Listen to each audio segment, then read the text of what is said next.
He's already sent his message for the night. Well, I'll call to order the Committee of the Whole meeting of December 5th, 2023 for the City of Summerside City Council, it being 5:01 p.m.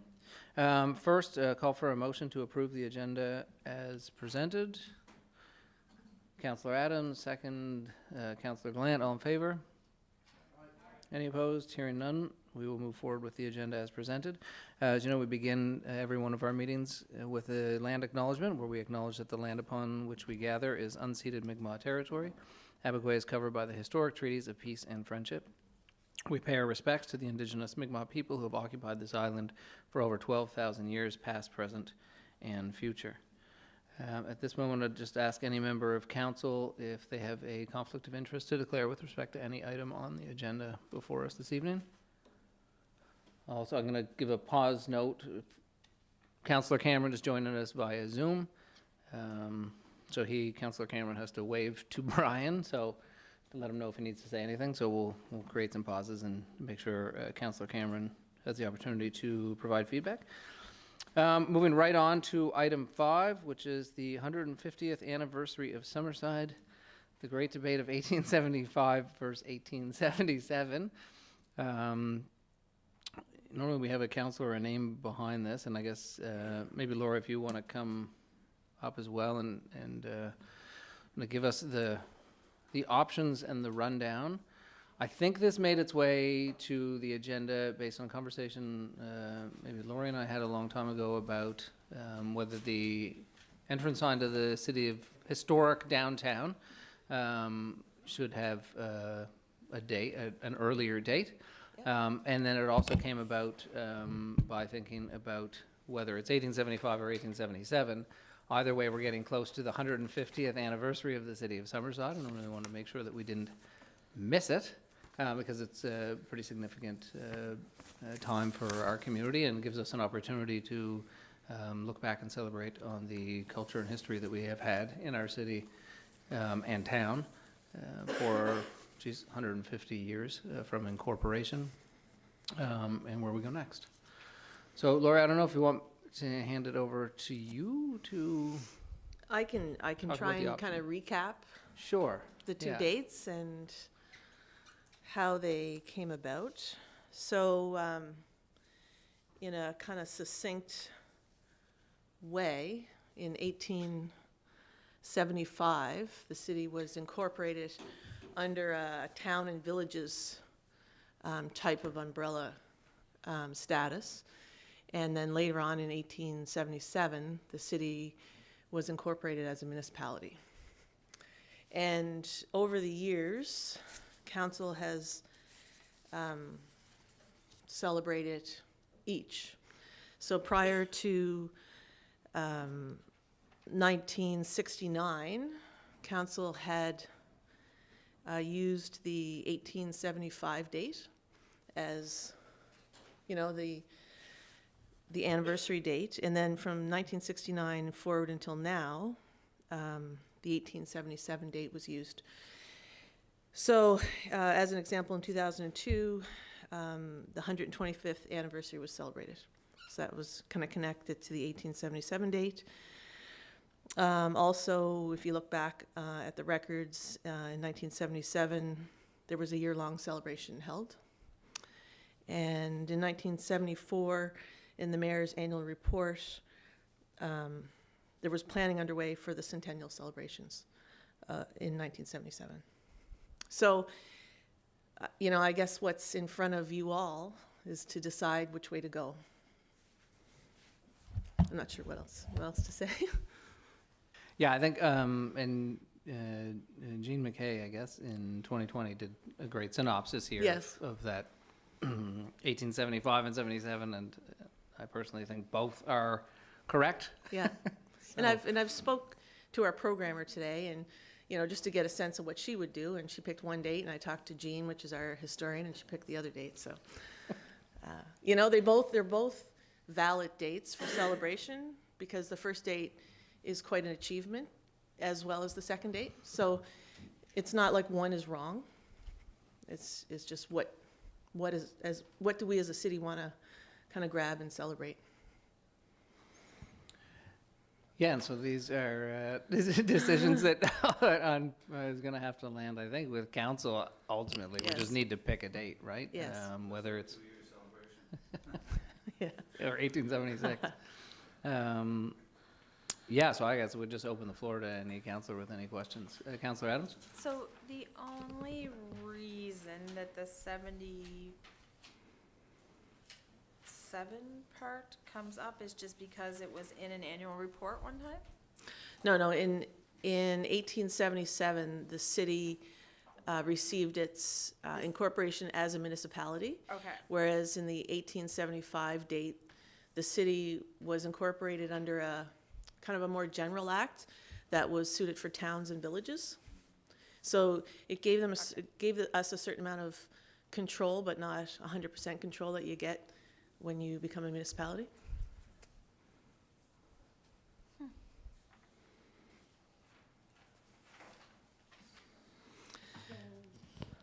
Can I ask anybody else?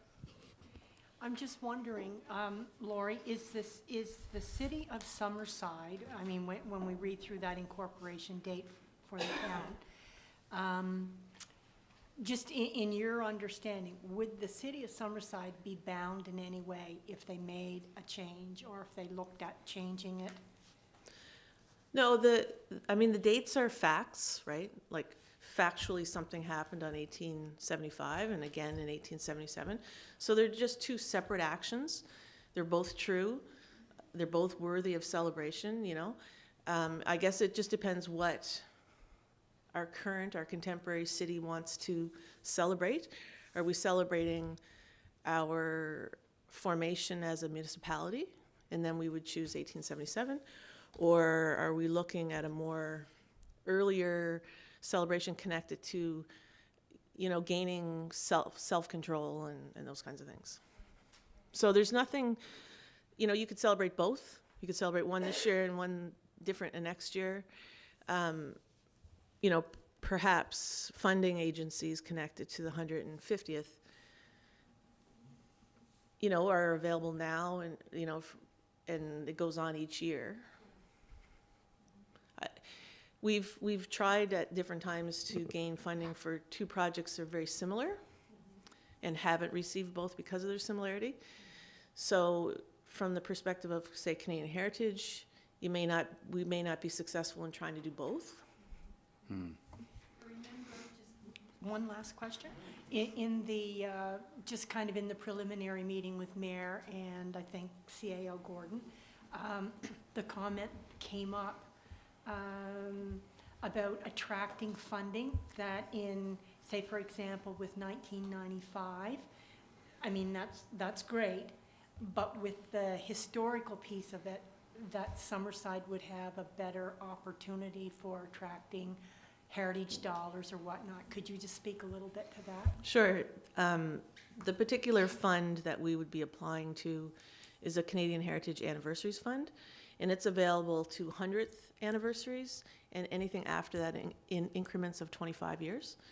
So, you know, an anniversary like 30 years wouldn't be eligible.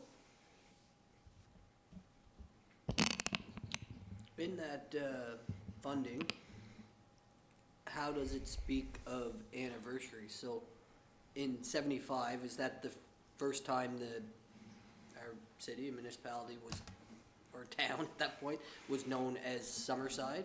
Like, is that the start of Summerside? Or, like, I'm just wondering, in that funding application, what are the requirements, and is there something that links to either one of these more so than the other? You have to make the case. Okay. That's it. That's the meat of the application, is making the case.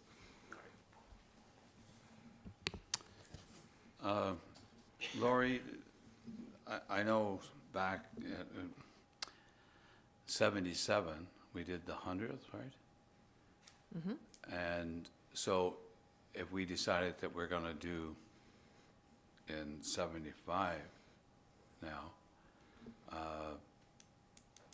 wouldn't they question that Yeah. big time? Well, I think they would, and I just don't want to put us in a position that we're going to have to be. You would just have to be clear on what you're celebrating, right? Yeah. So, you know, when I asked our historian today, what would you do? You know, and her answer was to celebrate the 1877 year because that was the year that was used to celebrate, you know, in the 125th anniversary, Right, right? So it's about being consistent. yeah, But, I mean, they're two different achievements with two different dates. yeah. So, I mean, logically, you could do either and flip-flop. I mean, it's just two different things. Yeah, I'm comfortable with the 1877, but that's just me. Is it safe to say we celebrated, I gotta do the math here, 1977 for 100 years? Right, And then we celebrated 125 years based on Yep. 77? Yeah, right, Okay, yeah. yeah, I think, yeah. I think to me, it would make, I would Yeah. agree, it would make I sense. think so. I could see the value or the validity in 75 as well, and how there could be an argument there for that. But, Yeah. Councillor Cameron did have his hand up earlier. Oh, yeah? Councillor Cameron? Thanks for it. Hi, everyone. Kind of feel a bit like God talking to you guys. My question was very similar to Deputy Mayor Snow. I was just wondering if before 1875, Summerside didn't exist. There was not a name associated with Summerside. Like Summerside came to be as of 1875. Officially, yes. Okay, I was wondering if we, like you said, Lori, are we looking to celebrate like Summerside as a name, or are we looking to celebrate Summerside as a municipality? So I was just wondering if before 1875, if anything Summerside related existed. My guess would be that it did unofficially until it became official, because something has to lead up to its officialness. Okay, perfect. That's all I had. I guess just to add two more little, one of my favorite books, Lori, is The Roads to Summerside by Ada McLeod, who addresses this and adds no assistance at the end of the day, because she makes two very good points. In 1875, Summerside was incorporated, but the charter was not granted for 2 years, so that in the meantime, the town was conducted under the Towns and Villages Act, and there was a board, so a board would have existed at that time. Also at that time, the boundaries were set for the city of Summerside, and Summerside became the capital for Western PEI. Bruce, you remember? Okay. That was the next. So 1877, the first council was elected. Yeah. So it's certainly a live issue. I guess it just comes to the one, what's going to be on the sign, and two, when will we celebrate? Yes. That's my biggest concern, is that we get to not know, and then And then it passes. Or yeah, then it something. passes. But So, on that note, I'm comfortable with the 77. I don't want to get my years mixed up, but I do think there's a definite case for the sign to go into historical downtown to have a historical date that references what Yes. we're trying to celebrate. So I think that was a mistake then, and I think we need to, make that slight change and move on. and there was a sign to Summerside, and it said 1875. Just so. Okay, so I guess it may. I don't know. It came out in the 1960s. Rick said you remembered the sign. Yeah, the sign that said, so I don't know if we need, well, the council in 1935 passed a resolution to declare the incorporation date of the city at 75, but we can obviously overturn the decision of 1935. So I don't know what the best way to do it is to just have probably a resolution and put it in. It sounds like council wants to err towards 77. I would move that we confirm the. You'll turn your mic on and then. Oh, John, yeah. Oh, no, that's right. So maybe we can just bring forward a resolution Yeah. next council for Yeah. 1877 and have it settled, so be it for, we can come back in 50, Sorry, whatever, Worship. 3 more years and come back. Yes, Councillor? Just as Deputy Mayor Snow mentioned, like from, say, 1995, in the resolution, will there have reference to that the 1877 will be on the sign too? Because I can't speak for anybody else, I know I'd be thrilled to see the older date, just for what everybody has said. And I also think that the residents, a lot of the residents constantly are asking, like, why does it say that we're historic when it's 1995? So I think that gives us a little bit of, as you say, swagger. Really, it does. I think that would be great in the historic downtown if councils, maybe we can add that to the resolution. All right. Great, so it is settled for another 100 years. Great. Thank you, Lori. What else has been,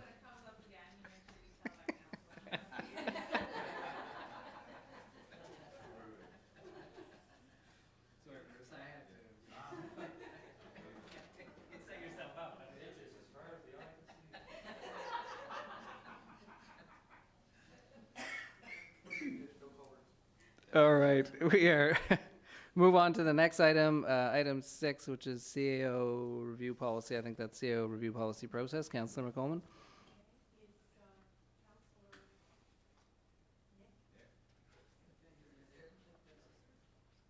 It was me who asked to have it put on the agenda, but Norma also had some things to say, but I can start it off if we like. I put it on the agenda because it's time to do the review starting in December, finishing around the end of March, if that's the time we need. And I just found this policy a few weeks ago. I felt like the last CEO review didn't necessarily follow what this policy states under my interpretation. Not that there was anything wrong with the way the last one was done. It just didn't seem to follow the policy. So my reasoning for putting it on is to discuss whether or not we change the policy or we change the way that the review was completed 6 months ago.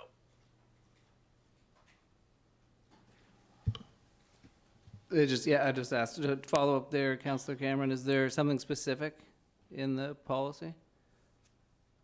A specific step that we didn't follow? There's a couple of things.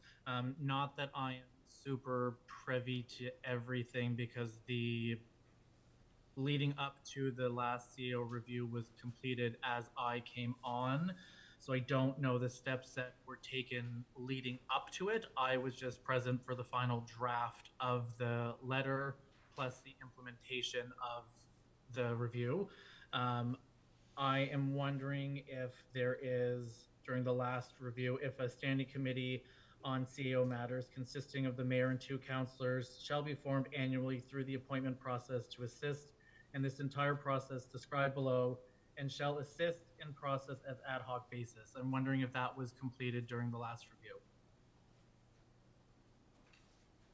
review. The chair, do you want to speak to that? Yes, that was, because that would have been, at that time, we still had the HR, and I can't see anything in this that we did not do.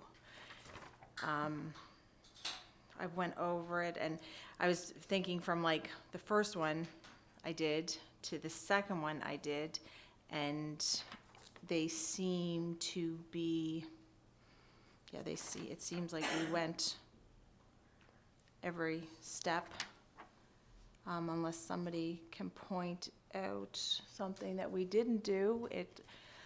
Per the policy, we went over everything and as a committee, and then came back and presented it all to council to make sure everybody was on board and discussed the feedback.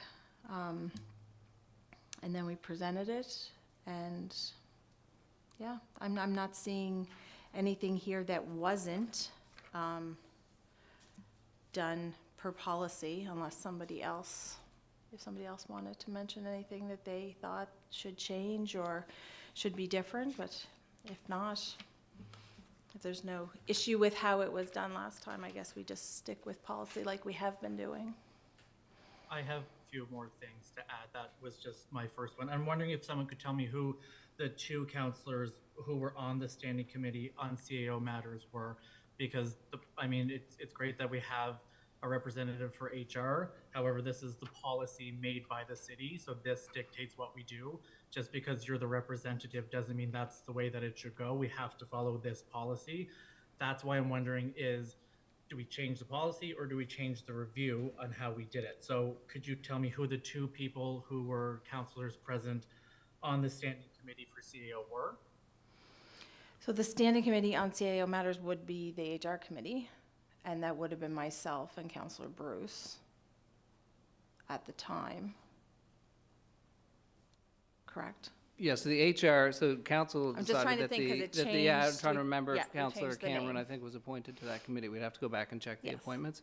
So, council decided instead of creating a standing committee on CAO matters to have the Human Resources and Governance Communications Committee, perform that function. And so that committee, performed the function of the standing committee on CAO matters. Yep. Which, as I understand, was consistent with past What- practice. What we had done the time What- before. What yeah. had been done, yeah. Okay, so just from that being said, it seems to me that the policy in that regard hasn't been followed for a few reviews because it's different. It's not an HR committee. It's asking for a different standing committee for that, which is fine. We can change that. I'm just wanting to go through to make sure that that is clear, that it's stated we need that, and we were doing it with a different committee instead of actually appointing it as what it is supposed to be called. So the issue you see is where it says a standing committee on CAO matters is the issue. No, there are more things. Sorry. Just to close that one too, so standing committees would be appointed by the mayor, and what we did is we spoke with council and, in lieu of appointing a standing committee, which I guess I could have done with the exact same people, council decided that the HR committee would be the appropriate committee, but, so you can continue as well. Yeah, there's others. Sorry, I can't see anyone's microphone, so I don't know if anyone is waiting to speak, so there might be a little bit of delay before I start again. Yeah, you're good. This is where my interpretation kind of comes in as a little bit different than what Councillor Adams said, is under number 8, where it says the document shall be signed by all members of council and presented to CEO by the standing committee by the end of March. My interpretation of that is, well, one, the last CAO review, I have no recollection of signing something. I was very new. Things came very quickly. I for sure could have. I just don't remember signing anything. The other portion of that is where my interpretation comes in, is where it says signed by all members of council and presented to the CAO. My interpretation of that is that the letter is given to the CAO and not presented by the standing committee. And that's where I feel like things went a little different. I would think that if it was meant to be a presentation given to the CEO by the committee that's there, it would be not presented, but a presentation of the letter would be made.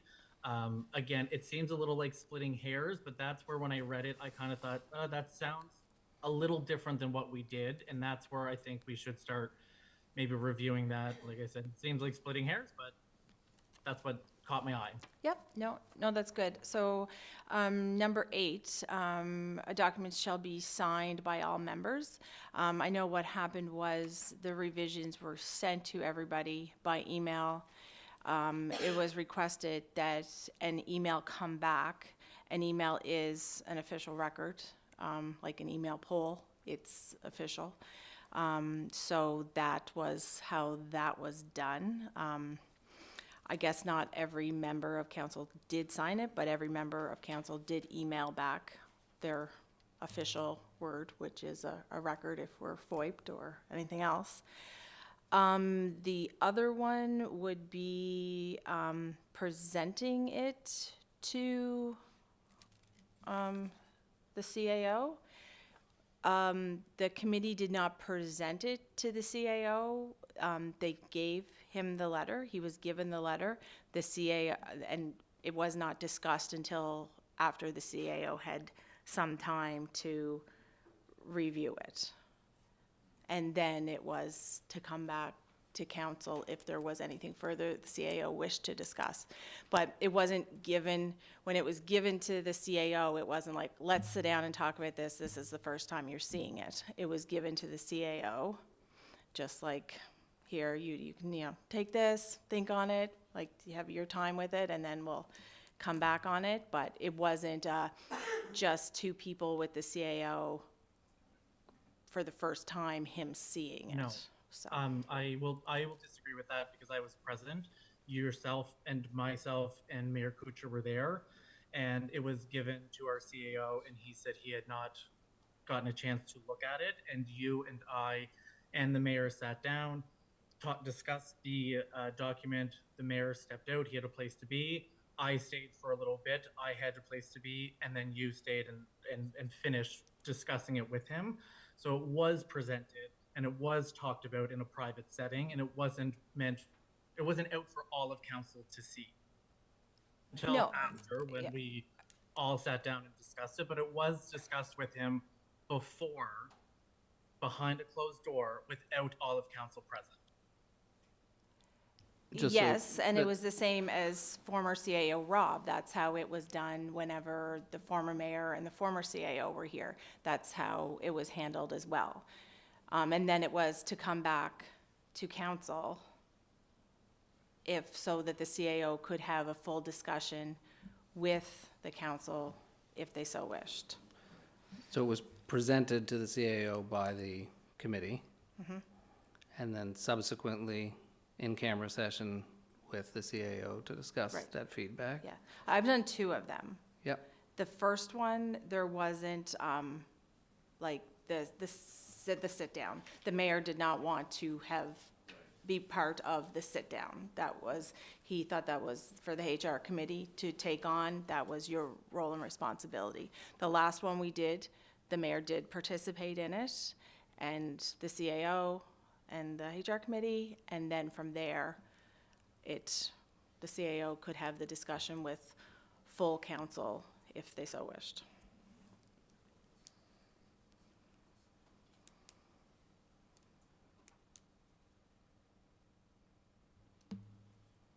All right, I guess I have a bit of an issue just with, not necessarily with how the last CAO review was done. Like I said from the beginning, I don't necessarily think that it was done poorly. I don't think that there was anything wrong with it. My interpretation of the policy is that it is done slightly different than what I read.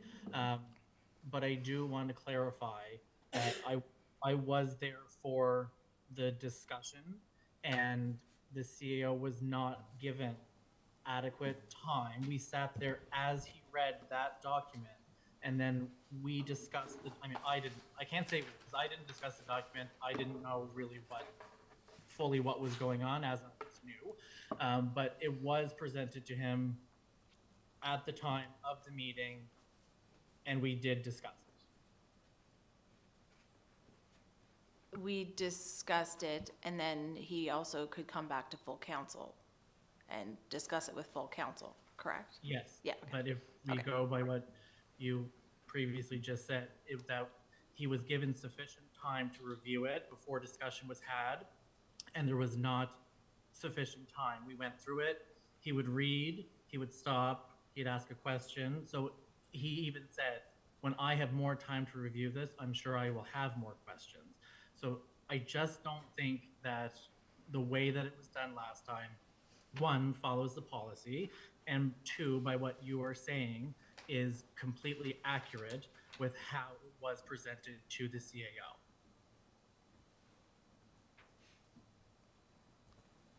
Councillor McColeman? Okay, thank you. I just want to follow up on a couple of things. I think the policy PCS 16 approved 2011 is a good policy. I had sent out some information as a report to all of council earlier last week. But I think for me, the crux of it is this. that the relationship strengthening becomes diminished and less effective by using a committee with only 2 councillors and mayor for the significant in-person debrief component with our CAO.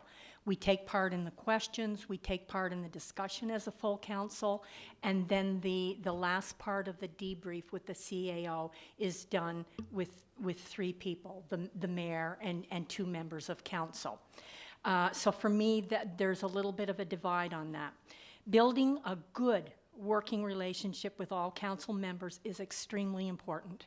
It is extremely important that elected council as an official body for the city operations should participate. And the reason why, just on that point, is that in the review and personal debrief with the CAO personally. And I think the biggest thing for me when we did it last year, it's about interpretation. Every one of us can interpret something differently, and sometimes it can be communicated in a different way because we all have that different way that we communicate to people. And so for me, the review, when I look at the preamble, the review will provide council the opportunity to review the CAO's performance for the prior year and to clarify goals and expectations for the upcoming year. As part of that review, council, it doesn't say some councillors, it says council will ensure that the CAO is advised where necessary on areas needing improvement. Yes, that can be done in the form of a debrief letter, but it's not as rich and as strengthening as if each council member expresses in their words what's important to them, because we have to build that relationship. To me, the interpretation for a standing committee on the CO matters is just what took place, consisting of the mayor and 2 councillors. But if you go on to read that information, it does go on further to say, mayor and 2 councillors shall be formed annually through the appointment process to assist in this entire process described below and shall assist the process on an ad hoc basis. Well, to me, to assist and shall assist are not 3 people doing the debrief with the CAO. That, to me, interpretation to me is setting up the dates, the timelines, the questions for the review. Those types of housekeeping things, to me, are what I interpret from that part on why the Standing Committee on CAO is formed. The other thing that I'll just point out, as was mentioned, City Council shall review the previous year's assessment. I'm down on point number 4. The process, the instrument for the current year. Also, I just wanted to point out that for transparency, there's very few things that as a council, when we take our oath of office, that we have to be really responsible for. But it does speak to it in the body of this policy. We are responsible for our 1 employee, and that responsibility, and I'm looking at the preamble about halfway down, these priorities are not an individual council member's direction, but rather the agreed direction of council. As well, the employer has the responsibility, we're the employer, to communicate to the CAO the fact that his or her contributions are recognized. And I'll just, in this last point, I think Councillor Nick mentioned it in number 8, and I'll just go up to number 7 just for a moment. An in-camera meeting shall be scheduled with City Council to arrive at a consensus that will become the official evaluation. I believe when Councillor Carey, when you had discussed the email coming forward and everybody signed off on it, I don't have any problem with that. For me, where it goes off the rails is that council was not asked how we felt about not being part of the debrief. I expressed it at that time, how I felt. I felt that it was so important to be part of that with the CAO. So I'll just close in 8, the same as Councillor Nick. The document shall be signed by all members. We've already discussed that. I'm fine with that. But what I'm not agreeable to repeating is all of us as councillors who take an oath of office not being in that debrief with our 1 employee, the CAO. And in number 9, as Councillor Nick pointed out, City Council and the CAO shall subsequently discuss the feedback at an in-camera meeting to enable complete feedback. And I noticed the comment was made that with Councillor Carey, you had mentioned, or you had just mentioned in your information to us that we discussed it with the CAO, and the CAO's comment was that if he wanted to come back and discuss it with full council. Well, to me, that's a little bit of a repetitive thing.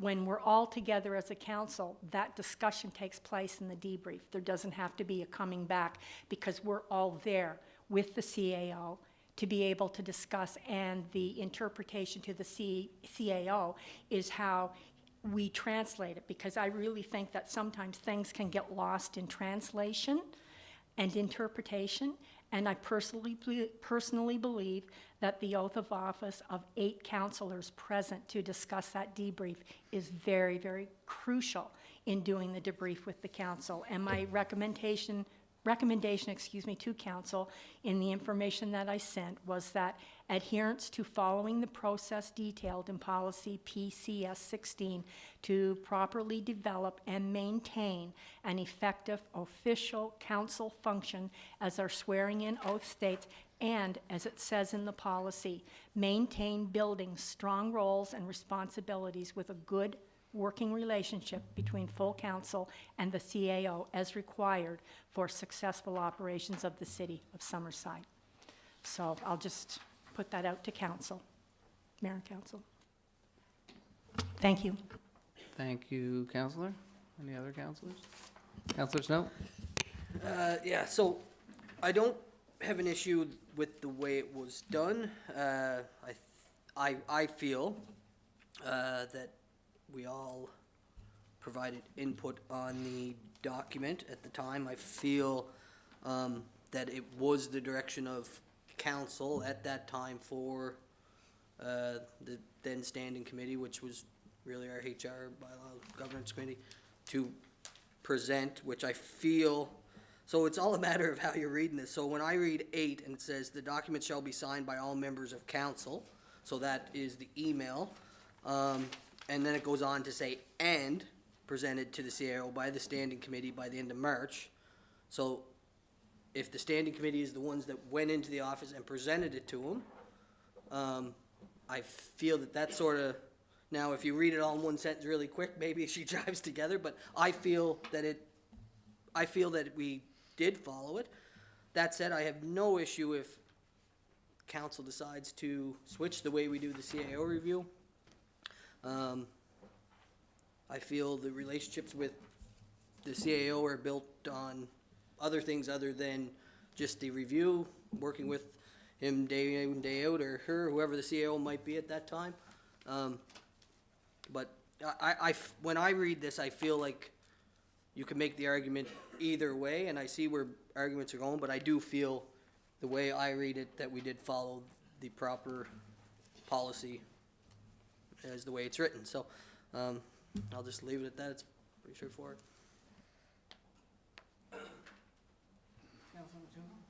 Yeah, thank you, Your Worship. I'm a little confused here, but I have no problem with the policy. I guess maybe the interpretation of the policy, or did we not follow the policy right to somebody's thoughts? But anyway, I thought, like Councillor Adams and myself, we did what we were supposed to do, and we never, I remember Councillor McColeman had some issues at that time. Not only you, it was one other councillor had an issue, but we carried on, and that was it. I don't know if it was, is it the time, because this past one would have been done by Councillor Cameron, right? The one previous is the one you're talking about? I think, correct me if I'm wrong, I can look back at my notes, but wasn't it you and I started the second one, and then That's right. we asked Nick to join us Right. at the end because he had just been appointed That's true, to yeah. HR, so we wanted him to be in on, Part of Nick, correct me if I'm wrong, we wanted him to be in on seeing how it went. That's right. And we only thought Yeah. it appropriate to include him because we were outgoing, he was incoming. Okay. As I said, That's I where the I third have, person I have no came in. problem with the policy, and it needs to be changed. I'm open to change if it needs to be changed, but I'm okay with it. Thank you.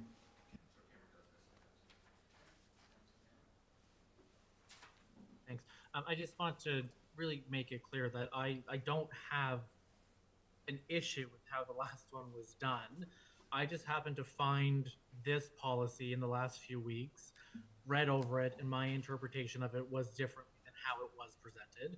And to go back to Councillor Adams, yes, that's accurate that you guys kind of took me in for that review because I was newly appointed to it. So I just want to make it known that, like, I'm not saying that there was anything wrong or intentionally wrong with the way the last one was done. My interpretation of it was just differently, and I thought that it should be brought forward, whether that is doing it the same going forward or trying to change the wording a little bit within the policy so that it is not left up to interpretation.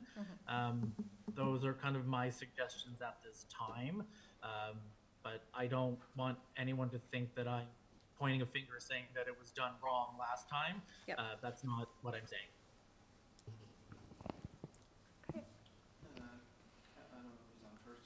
Yeah, I just want to make sure everybody has their own first chance to speak if they want. I just want to clarify very, very much up front that I'm not saying that the policy was not followed, but I do want to make it very clear that I know we're saying interpretation and how we've read it, and that's fine. Everybody may interpret it differently. So I don't think the policy was improperly followed, but I do think that just the point that Councillor Carey made concerning Councillor Nick being a newly sworn-in councillor, that you did it in that manner because you wanted him to see how it was done. I respect that. But we also have a couple of new councillors at that time and a new mayor that also had never gone through that type of a process in this council chambers. So to me, I am very apropos on people having experiential learning. And I think if we're going to be a strong council, we need to allow our voices to be able to speak with our CAO personally in that very, very formal part of the process. I don't think there was anything done, but I would want to be a part of that process. I think the policy, the way that it is from 2011, is a good policy, but I think it needs to really be clear in the language, because it's like when somebody does a report, they can wordsmith it. That might be their interpretation of it, but it might not necessarily be, what somebody else would have said if they were there talking with the CAO one-to-one. That's all I'm saying. And it's very important to me personally.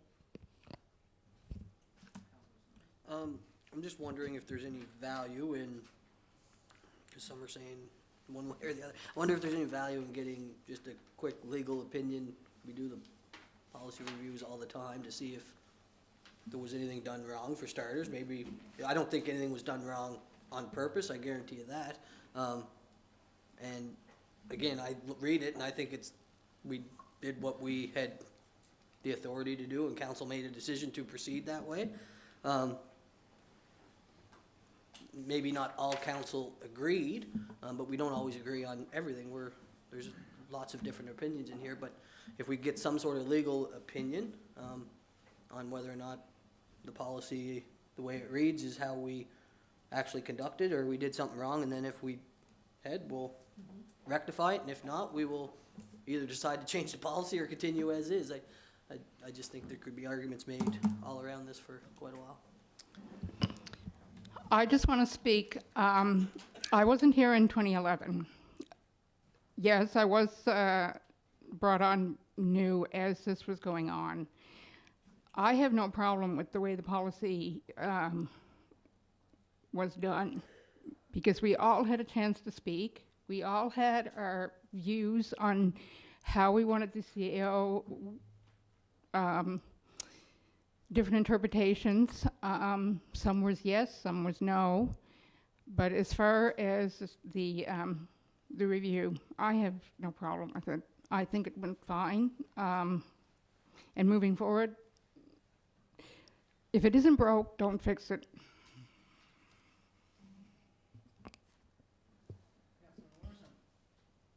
Might as well add my 2 cents in, I guess. It's, anyway, and again, there's 8 or 9 people in this room, and we can interpret this all different. And so it was my first time at going through this process. I thought it was well done. I thought that Councillor Adams and Councillor McDougall and later on Councillor Cameron, along with Mayor Dan, did a great job.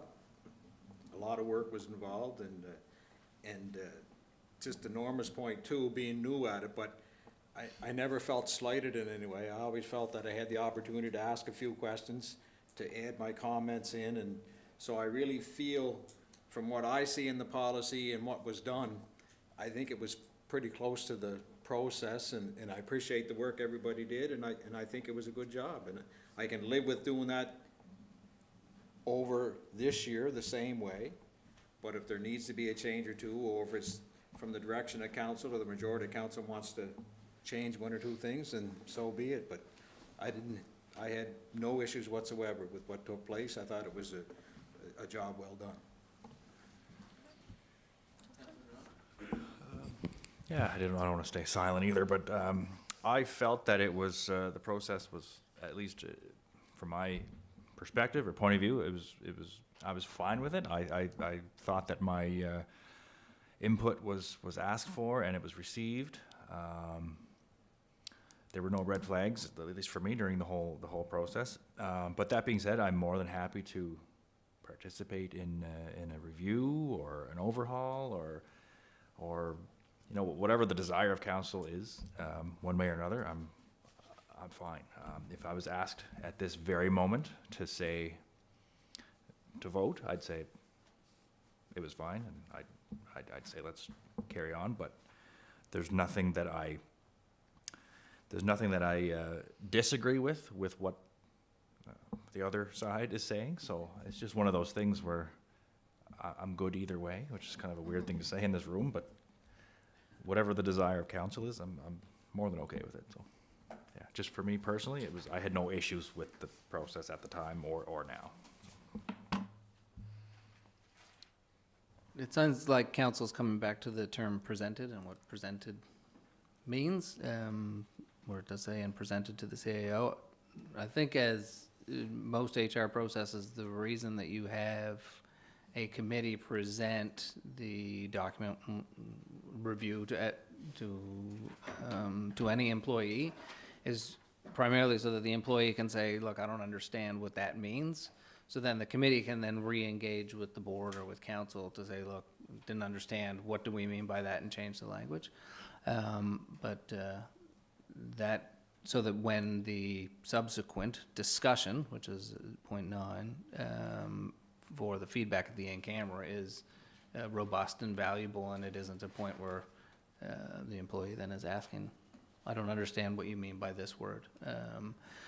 So certainly, really, it's up to council whether or not this policy as well was from 2011. This is pre-MGA. I don't practice law anymore, but there's a bunch of things in here that would be somewhat different, and policies also aren't always to the letter of the law. They are also adjusted based on the practice and previous practice. So I guess we just sort of leave it with council to decide perhaps how you want to proceed with the next one. If you want the HR Governance and Communications Committee to go back and look at the policy and come forward, or if you want to follow the same process that council decided they wanted to follow before. It's really up to all of you guys. I guess, Your Worship, and I just thought of this now, and I feel badly that people may think that it's being looked at as they didn't do a good job or we didn't do a good job. I don't consider that at all. I think there was a lot of effort put in and communication by everybody. So I really want to stress that to my fellow councillors, that doesn't even enter into it. But I think if something can be tightened up or something can be smoothed out a bit better so that's a little more understandable.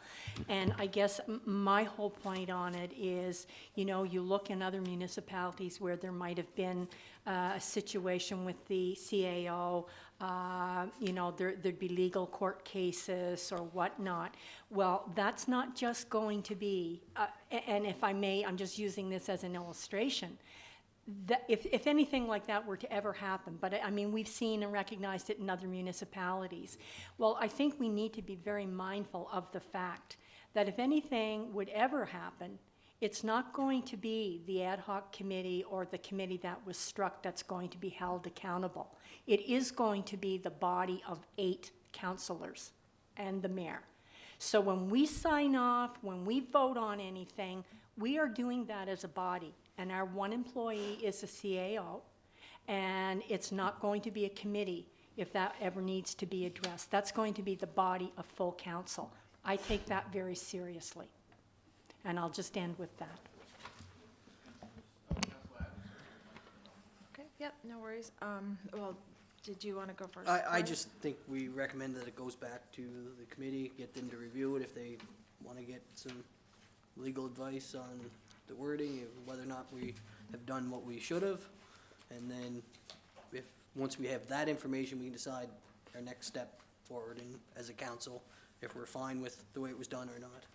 I just think we'll talk it to death if we don't get an opinion. Yeah, I think like we can take it back.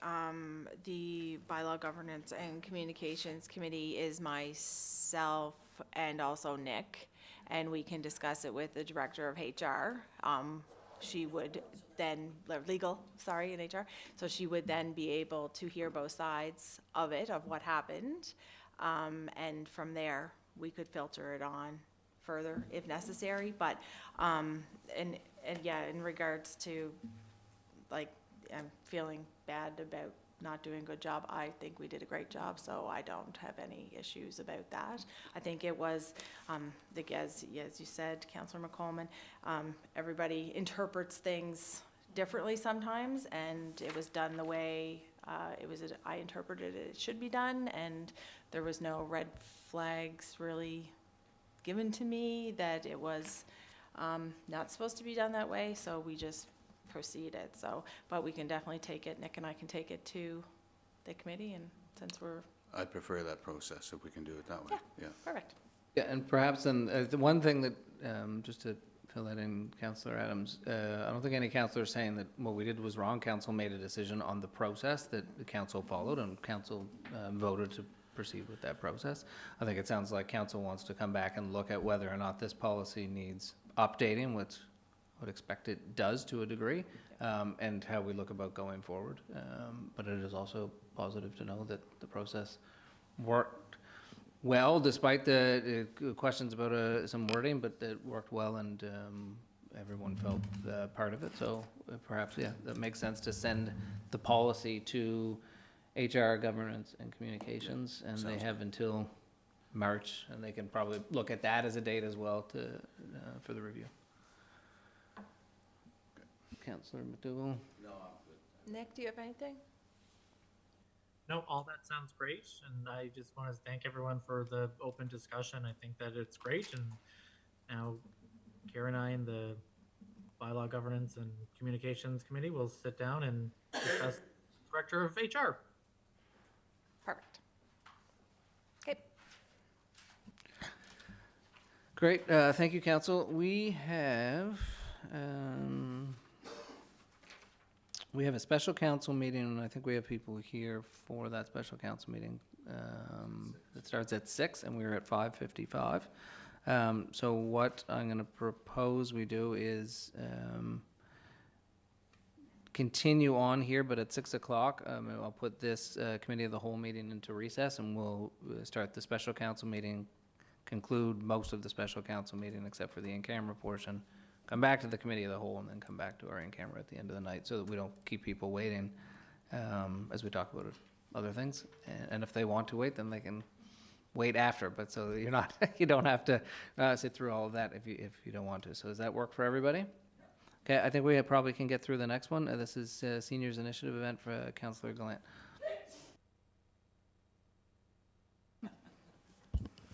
This is very quick.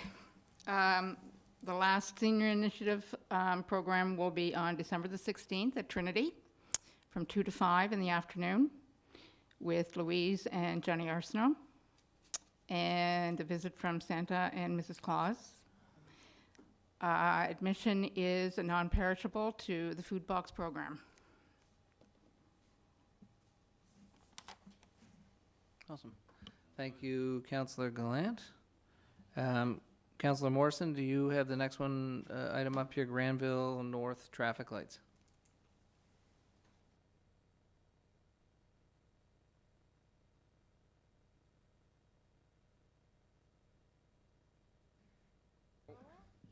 I think Brian did it. Anyway, thanks. I should be able to do this in 3 minutes or less. Just a couple of comments first, then I might have a question at the end. So on Upper Granville Street, kind of in the shopping district here, there's 4 intersections that have traffic lights. I believe it's 4. So you have heading uptown or heading north. The first one would be Granville, which intersects with Pope and Ryan.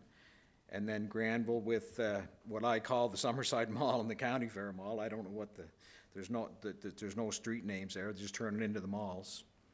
And then there's Granville and Walker, which is certainly greatly improved 2 or 3 years ago with the extra lanes and turning. And then there's Granville and Frank Mellish. So, and traffic flows there are really good, or really well. And I really don't think there's a lot of issues, but I often wondered, and I've received a call or two just in the last week or two, and again, it's probably a seasonal thing because it's probably getting busier in that end of town this time of year. So the lights at Granville and going into the 2 malls, which would be like yeah, well, I don't want to say. I agree. I don't want to give them fellows from Charlottetown anymore. Anyway, they seem, and I could be wrong, I'm not a traffic expert by any means, but they're a little dated or there's no turning arrows, there's no, as compared to all the rest of them. So I often wondered if there was any plans or any conversations that have been taking place over the previous years or any to update that intersection or modernize it or change it in any way or if that's something that maybe we should be looking at. So I guess my question is there any plan in place where the city's looking at maybe doing some of that stuff? Or is it just, the plan was just to leave it as it is until someone asked maybe? Or I know I asked technical services a couple times, and I think the answer made sense, and that is, and Linda or Aaron, by all means, cut me off if you need to. Same with you, Mr. Mayor. I'm getting to 6 o'clock. That's the only one out of your examples that doesn't involve an actual street. Right. All the other ones are city streets, city maintained. So we would have rights to widening and whatever we would need to. Those, I call it the Shoppers Drug Mart, Sobeys intersection. yeah, that's fair enough. That involves private land. Right, so if we were to do anything there, it would involve either coming up with agreements with those landowners or expropriation, or because in order to put in turning lanes, you need more space on either side of the road. So, So, just quickly, my personal opinion, I think that's a very lame excuse. You can look anywhere, as we're trying to improve traffic flow on our street. We can widen that street without interfering in either one of those parking lots. The issue is not coming out of either parking lots, the flow going, would be north-south. We've done it at all the intersections. It makes 0 sense to do it at all the other intersections and leave one that's outdated and not allowing traffic to flow correctly. So I think it's easy to say, oh, we can't do it because we don't own those side streets. We've done lots of things without owning intersection or entrances to, say, Holland College downtown. We widen things. I just think it's I don't mean it like we're trying to get anything. I just think it's an easy excuse to say, well, we'll put that off for now. I think it's something that should have been done when we were improving traffic along there, and I would hope that we would look at doing it seriously, because it would make a huge difference to traffic in the uptowns. I agree, but it wasn't a matter of can't do it. Yeah. These are the reasons why we can't jump into it like we could with others that involve it. Yeah, so my thought process, and again, probably more so thought about it and went up and watched a little bit since I got the call, but yeah, everything else especially seems to be, improved over the years, seems to work really well. And it just, to me, it would make sense if we could fit in, the one more intersection to make it, a little more like the rest of them. And it would, I think, it would just enhance it a little bit. And again, traffic, it gets busier up there, more so this time of year. I mean, the middle of January, it'll get a little quieter again, but there's often a lot of traffic up there. And it would just, if everything was the same, I think it just makes things easier, simpler, and everybody that's driving can pay a little more attention and get along a little better. It's certainly better than it was since they turned. Absolutely. Closed off that other exit too, so. Yeah. Thank you. Super quick, how are we able to just do turn signals on north-south and not worry about? There's already turn signals on the other ones. There's already, so if you're coming out of Selby's or, There is a there's dedicated turn lanes already there. The only one that doesn't. No, but there's turn lanes, but is there turn signals? Yeah, yeah. There is turn signals there as well? Okay. So we're just, the busiest street, we're avoiding putting turn signals because nobody owns the other. It just makes zero sense, to be honest. Yeah. So just in other words, I got you. arrows when you're heading north and south, so you can turn right or left off of Granville into the, So would council like to request staff come back to discuss options around that intersection? While we're doing that, it may also be helpful to consider pedestrian traffic, that there's a sidewalk on the east side, but not on the west, but there are a lot of people froggering their way across the I think, Granville Street. yeah, if I remember correctly too, not to interrupt you, but I think Mr. Trenholm, in some of his stuff, that was one of the intersections I think he might have spoke on, where there were some issues with, people traveling. So I know this would then probably would go to staff to come back through standing planning board committee. It would probably be first review and then the standing planning board committee to come back to council. I know we met last week. There's a number of things on the docket there, but it doesn't mean that can't put a few more things and have it come to council at some point in the next little while. Does that work for council? Okay. CAO, you got that? Awesome. Okay, at this point, I will call for a recess for our committee of the whole meeting. And if council's okay, then we'll continue to move right ahead into our special council meeting. So I will call to order the special council meeting here at the City of Summerside at 6:04 p.m. on December 5th, 2023. Call for a motion from council to approve the agenda as presented. Councillor Adams, second. Councillor Snow, all in favor? Any opposed? Hearing none, the agenda will be carried as presented. An opportunity for any member of council to identify any conflict of interest that they may have with respect to any of the items before them. And for members of the public who are here now, we have one councillor joining us via Zoom, so I'm just giving a slight delay. So Councillor Cameron has the opportunity to answer if he needs to. They're hearing none. We'll carry over. Item 4, 591 Read Drive Official Plan and Zoning Amendments. This is where I hand it over to our chair, our trustee chair of our planning board. Yep, Councillor Drum. Trustee. Okay, I will dig right in, I suppose, because there are a few to get through. So, first one, 591 Read Drive. Official plan and zoning amendments. Background, City of Summerside has received an application from 102454 PEI Inc. for a portion of PID number 756825 to amend the city zoning bylaw from service commercial C2 zone to high-density residential R4 zone. The purpose of the zoning amendment is to allow high-density housing, i.e. row house, townhouse, apartment building, in the proposed R4 zone. So the proposed official plan amendment is to change the land use from commercial land use to residential land use, and the proposed zoning bylaw amendment is to change the zoning from service commercial C2 zone to high-density residential R4 zone. The application was advertised in the November 18th, 2023 edition of The Guardian, and letters were mailed to property owners within 60 meters or 200 feet of the subject properties. Explanation of the process. In order to process a zoning bylaw amendment, the following steps are required. Step 1, the zoning bylaw amendment is read a first time and declared as read at a first council meeting. Step 2, the zoning bylaw amendment is referred to planning board for review and recommendation. Steps 1 and 2 take place at the same meeting of council, and that is taking place this evening. Step 3, planning board reviews the application and prepares a recommendation to council, and that step takes place at a planning board meeting. Step 4, the zoning bylaw amendment is read a second time and declared as read at a second council meeting. Step 5, the official plan amendment is read to be adopted by council. The resolutions will be either carried or defeated by vote of council. If the official plan amendment is adopted by council, the amendment is sent to the Minister of Housing, Land and Communities for signature, and the amendments become official.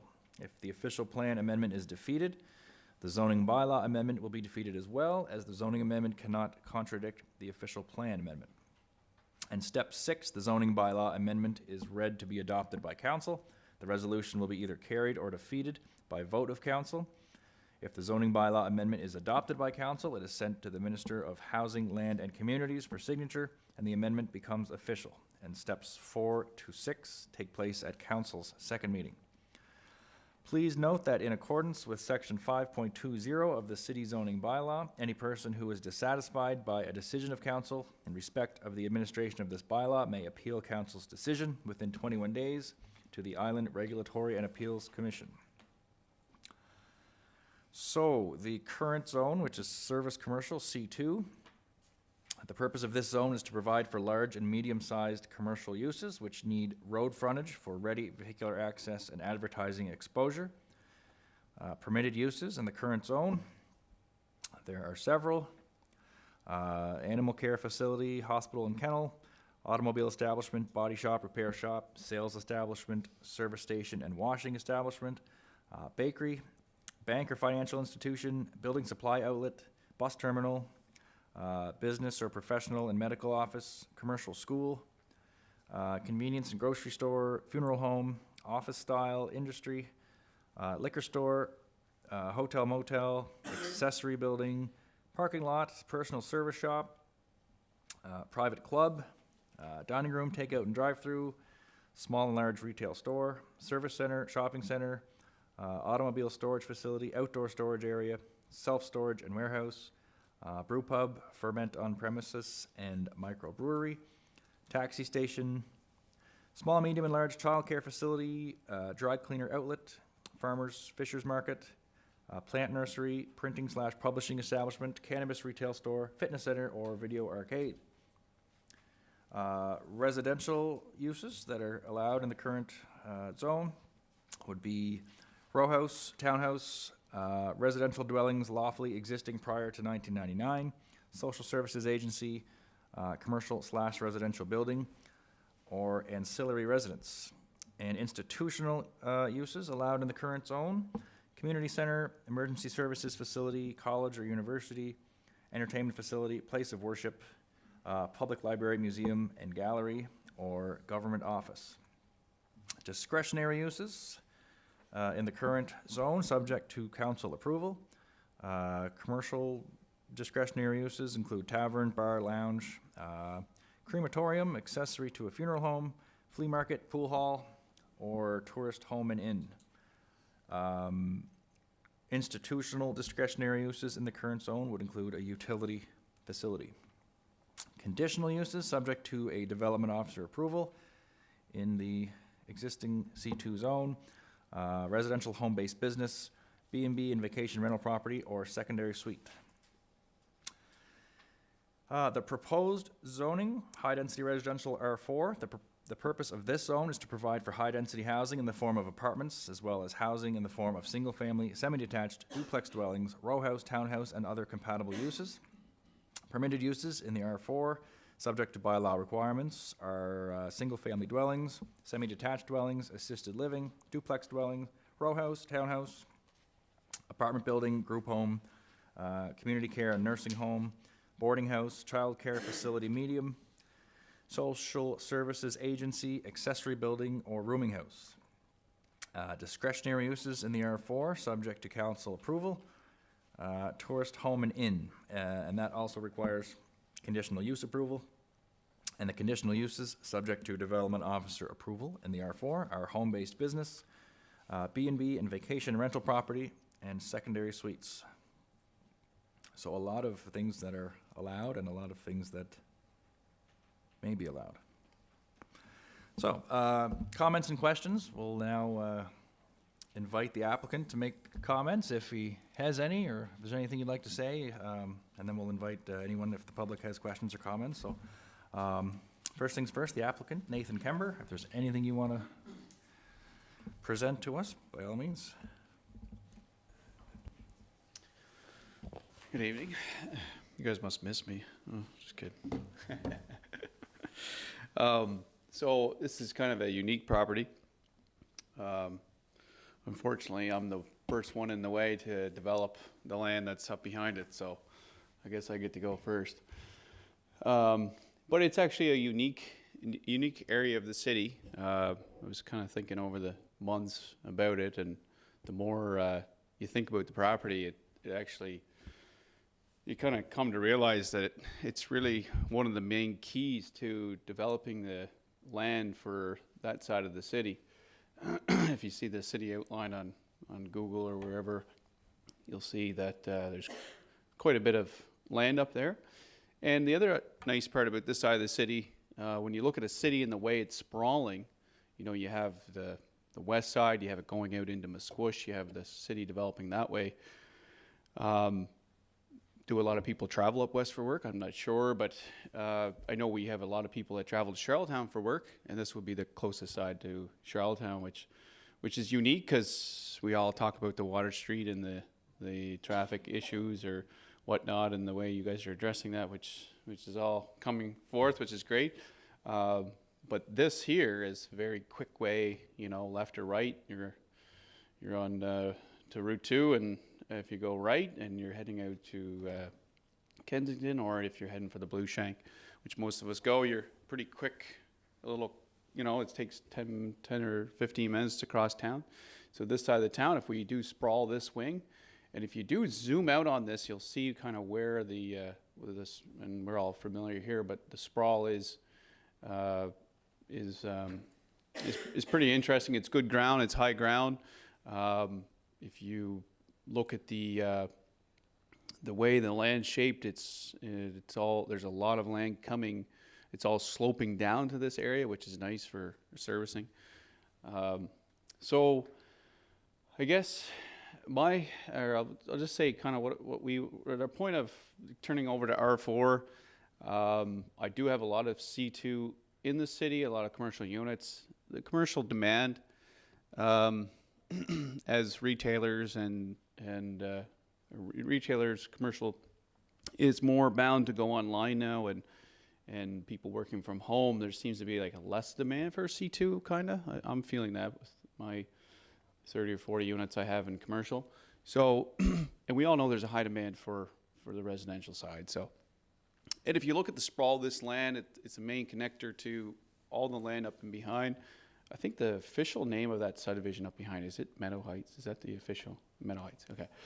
So Meadow Heights, as we all know, it's all funnels down into that one connection access onto Route 2, which is away from the intersection. So to develop the land of Meadow Heights kind of over to the next connecting field, it is going to be kind of a a unique key to come through there with an intersection and join up with this intersection. So I understand that there's some complexity with this intersection because the province actually controls it.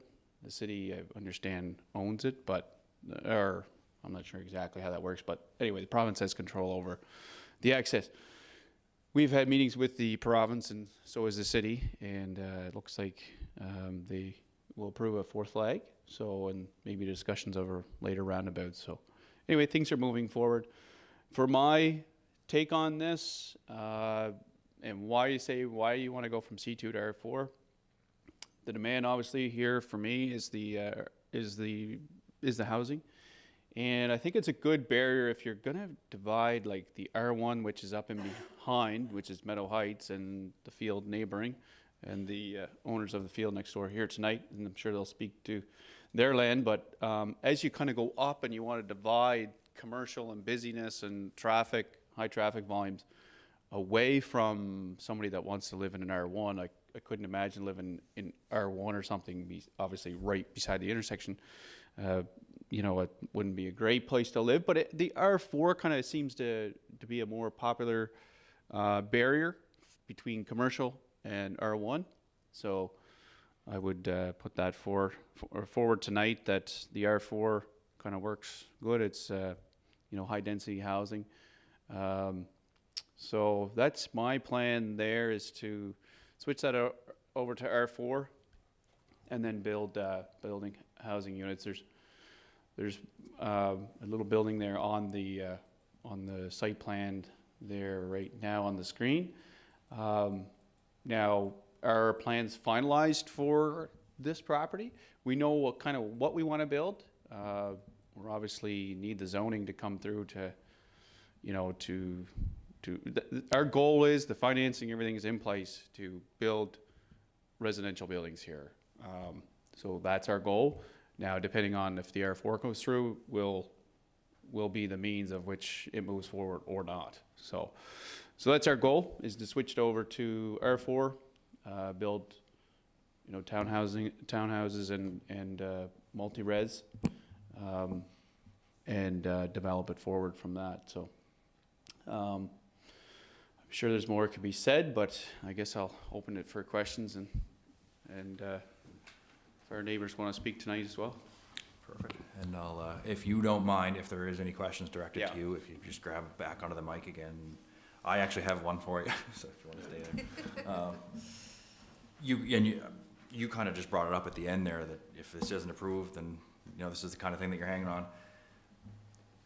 There's activity going on there, obviously. It's obvious. Like, is that just kind of a dice roll and what's going to happen through this process, or do you have alternate Well, to plans? be completely honest with you, I've got high hopes that it will move forward, and the province were dragging their feet as well on other developments, not in the city, but just outside the city. The province is dragging their feet on their intersection. So, and dragging their feet and dragging their feet and dragging their feet until I actually started doing work and doing what we plan to do. Now, there's a couple of different options that we could go, but until I started doing that is when the minister called their department and say, "Why the heck is this not approved yet? Why are we not moving forward?" So, but thankfully they've come through and we've got the gears rolling. So it's like, how long do I have to wait? You know, we need housing now. Let's go. I don't know. I waited since, I waited almost for a year to get an answer. So anyway, we got our answers now and things are moving forward. So we're ready to go. And two, to keep my CMHC financing, to keep the date, because I only have so many months to either, you have to consider start or you lose they'll cut your financing. So you have to start. Yeah, so Nathan, just a couple of things. So when you say dragging their feet, it was the province who was dragging their feet, not the city? Right. Okay, perfect. Yeah, even That's the right answer. yeah. Well, the city actually wasn't getting response for him, and I know the guy in the province. And anyway, he's busy. There's no question. But Yeah. well, we all need our So- attention now, right? And that goes to my second question, that red, green, and blue dotted line? Yeah. Is that your proposed access? So what to that the is actually, intersection? that's water, sewer, and storm. So that would be, and that would be the ultimate access. Now that can change depending how the province wants it, like they can swing the road, and we have more details on since that's been drawn. But for the purpose of the concept of this meeting, this was what we had. So those things are being finalized. I do have an access kind of up closer to the lights, just off the lights, and I do also have the access coming through the existing building down a little Right. bit further. But the ultimate, picture to, if you look at the amount of acres that are up higher, Yeah. that access is key to bringing those people out of there. And even Meadow Heights, like, I don't even think they can get another lot in there without another access, really. Okay. All right, thank you. Okay, you can stay. And thank you for being here, because I know so many times we get presentations, but the Right. developer's not here, so this makes it a lot easier on us and on you too. So. Yeah. Okay, so I do live in Meadow Heights, so Oh, do you? full disclosure there. But I knew something was coming because I seen the bulldozer and the clay moving, Yeah. so preferably your entrance would be to make that a four-way intersection. Right, yeah. Okay, and at some point, the province would probably upgrade that intersection is what Yeah. maybe the rumblings are? The 'Cause I get a lot rumbling- of questions about yeah. that, so. The rumblings are the province will upgrade it to a roundabout with five legs, I believe it is. So, yeah. So my buildings would be positioned now to incorporate all that future Yeah. work. So Okay, Yeah. so your access, because it's sort of funny, because the province owns a little bit in front of you, Yeah, correct? that's right. So you are able, no problem, to go over that and get out? right, because the province owns in front of everybody really on that. Right, yes, But yeah. we would be coming across there or coming across Yeah. the other property that I own. Yeah, so, I yeah. know they're very like, Yes. that's theirs with the snow they put there and Right. stuff. I know I've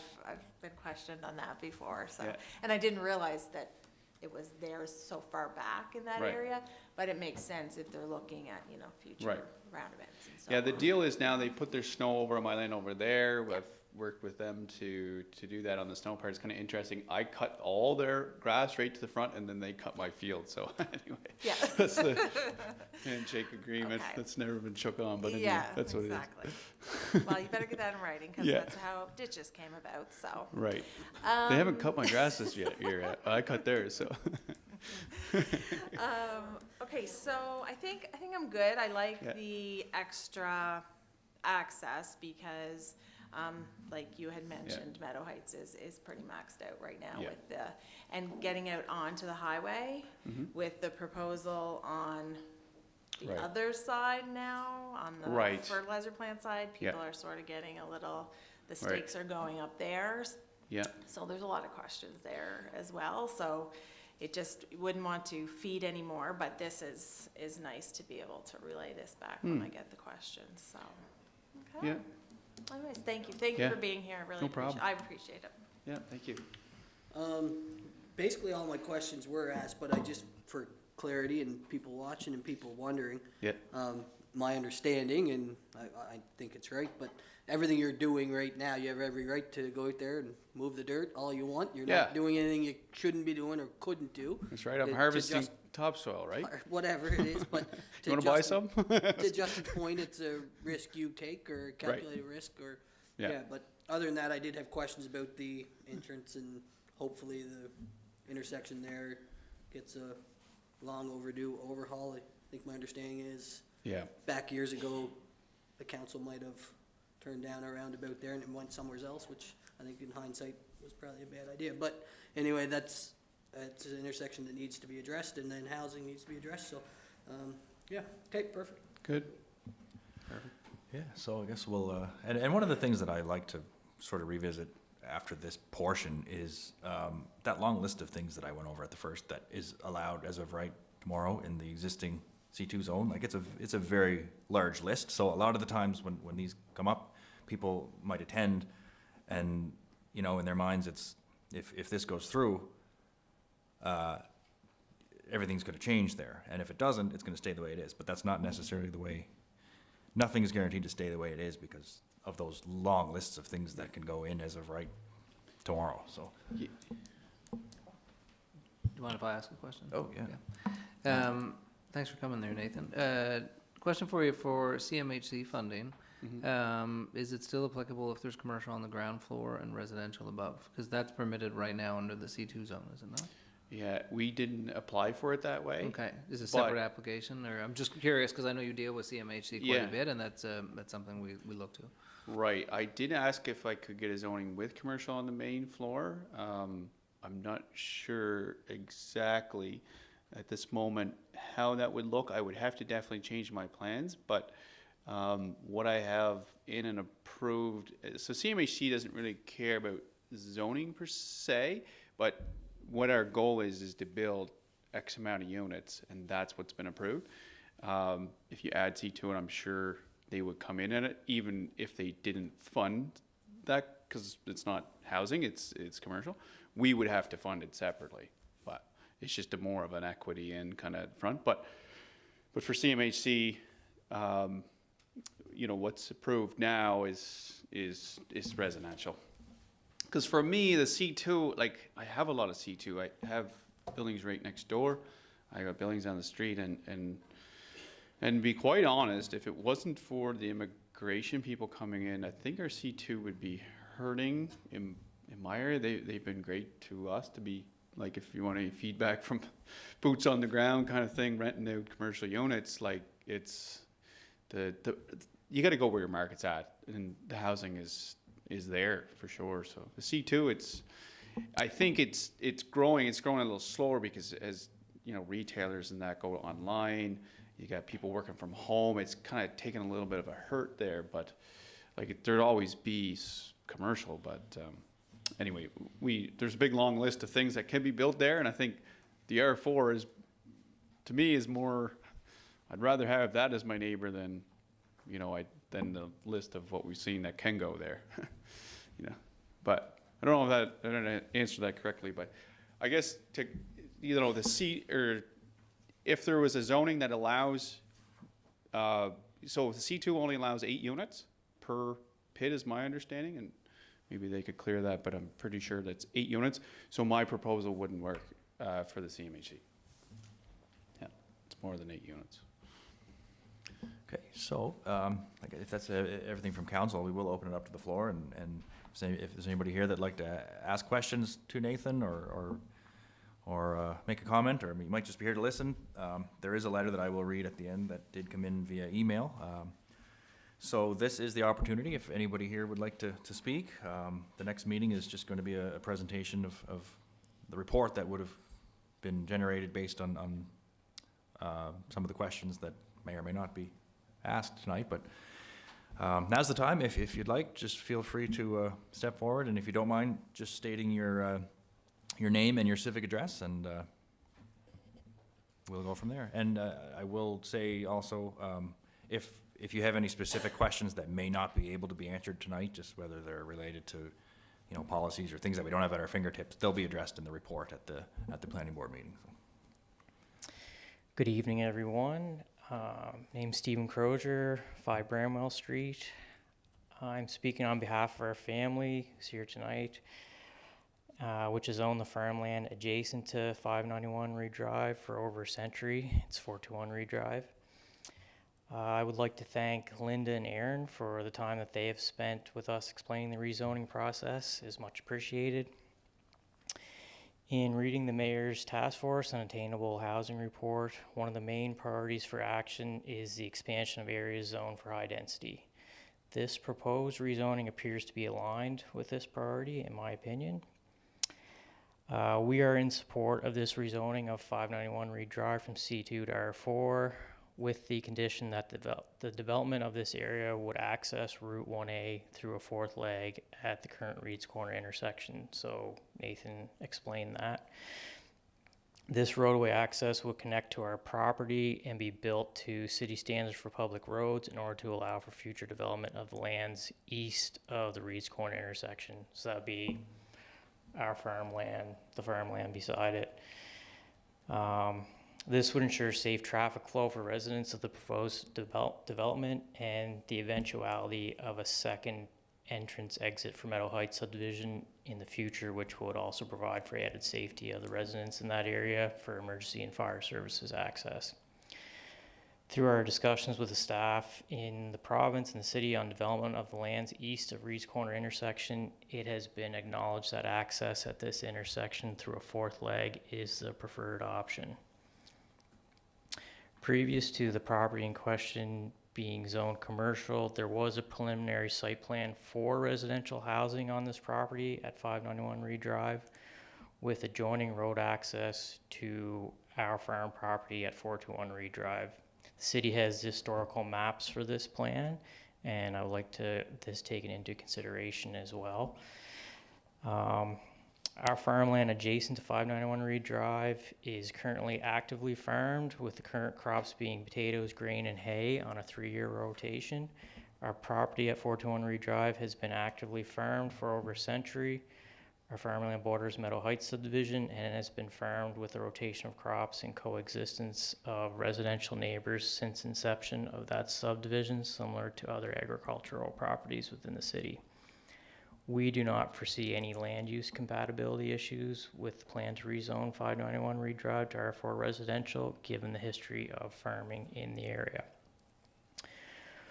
We are also requesting that any construction plans on the proposed property that is being rezoned are managed appropriately, and that landowners adjacent to the property being rezoned be consulted prior to construction or to avoid any negative impacts as part of the development process.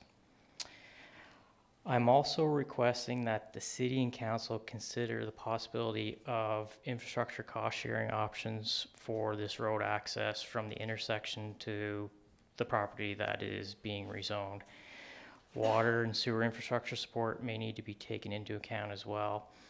It is my understanding that the province owns approximately 45 to 50 meters of proposed road access between the intersection and the property being rezoned. And infrastructure funding support for the intersection access would assist with the development of additional housing supply in this area of the city. So I'm asking that this be considered through the budgetary process and in any future infrastructure funding conversations with other levels of government in order to work towards the common goal of increasing housing supply within the city.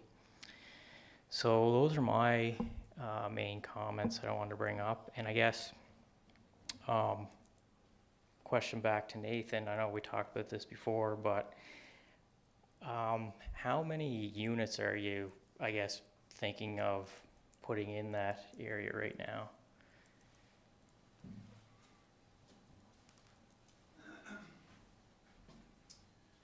So I can speak to that. So right now, CMHC has approved us for 36 units, but it's made up of a building that's similar constructed on 690 Water Street. It's a 12 unit, so there'd be 3 of them, would be the first phase. Now, if we cut back and just do 1 or 2 or 3, but typically we can do that because it's 3 separate buildings. But the first step is 312. So, and we do have another site plan for that. But at the end of the day, you know, if it doesn't get approved, then we're not going to spend obviously any more money on drawings and stuff. So, but anyway, that's what's approved right now. It fits on the property. That style of building that's at 690 Water Street, you could probably fit on that PID. We've kind of sized it up probably about 6 of those buildings. So, and again, this is a rezoning me, so I know there's still a lot of questions. But anyway, that's CMHC is 36 units. So whether it's made of row housing or 3-story buildings, doesn't matter to them.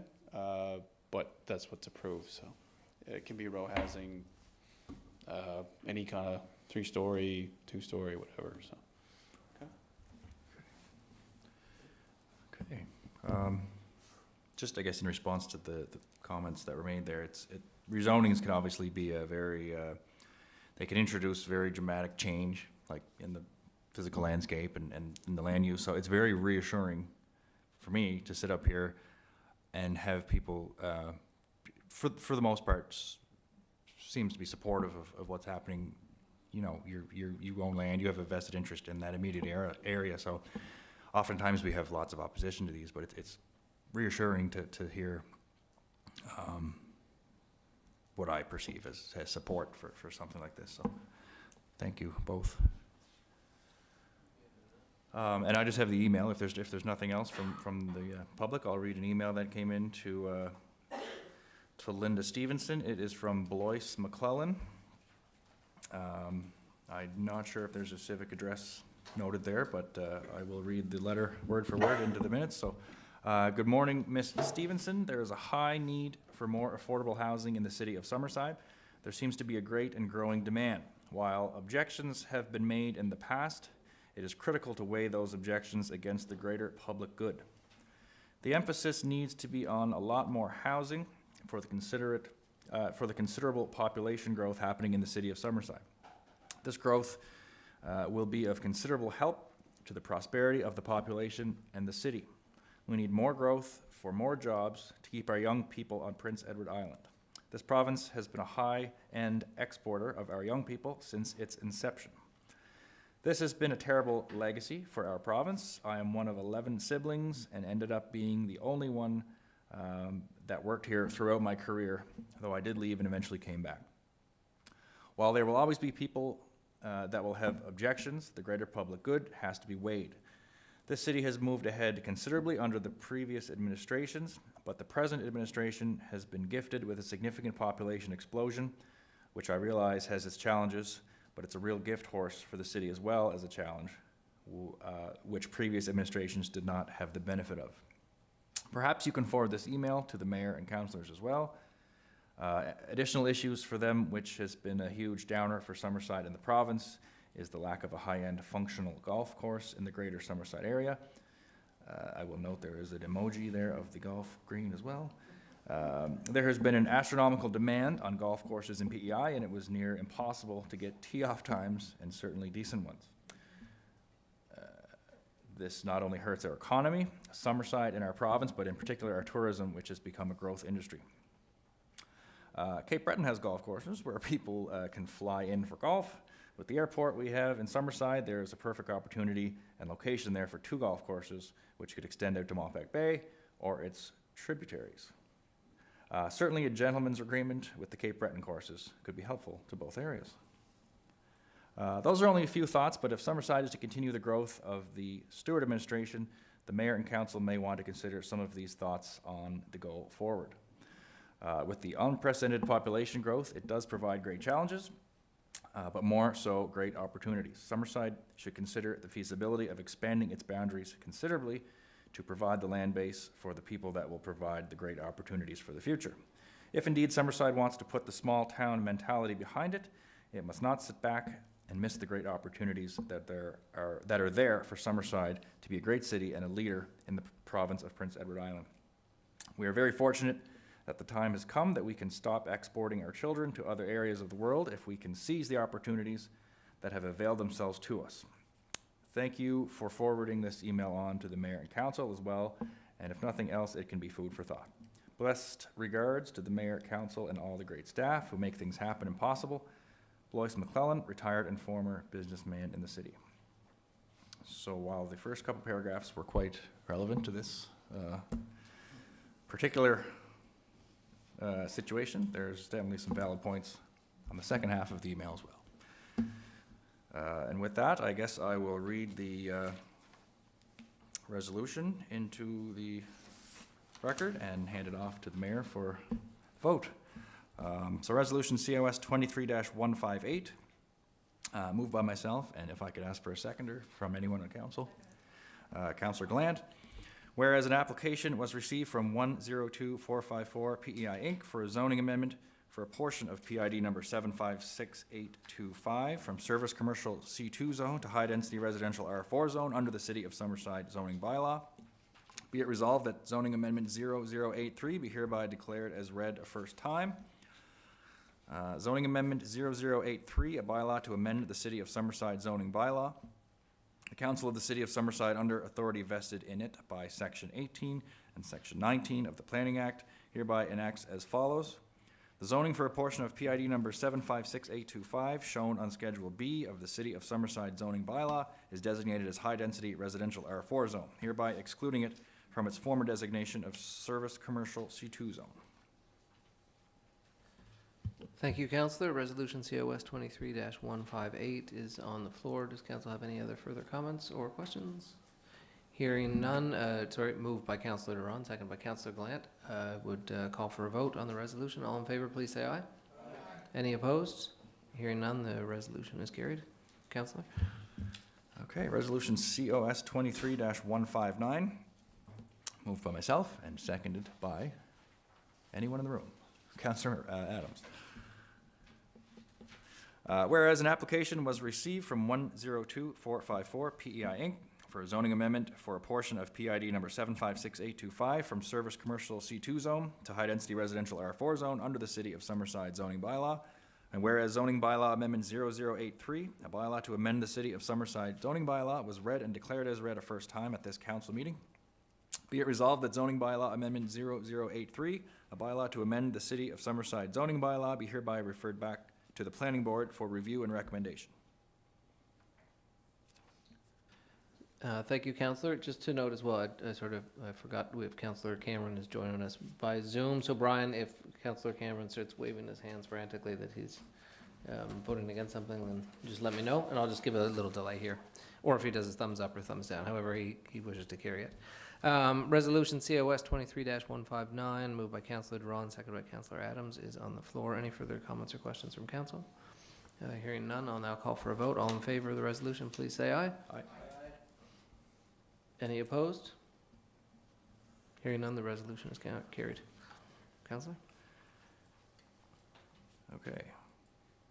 That, I believe, is it for that property.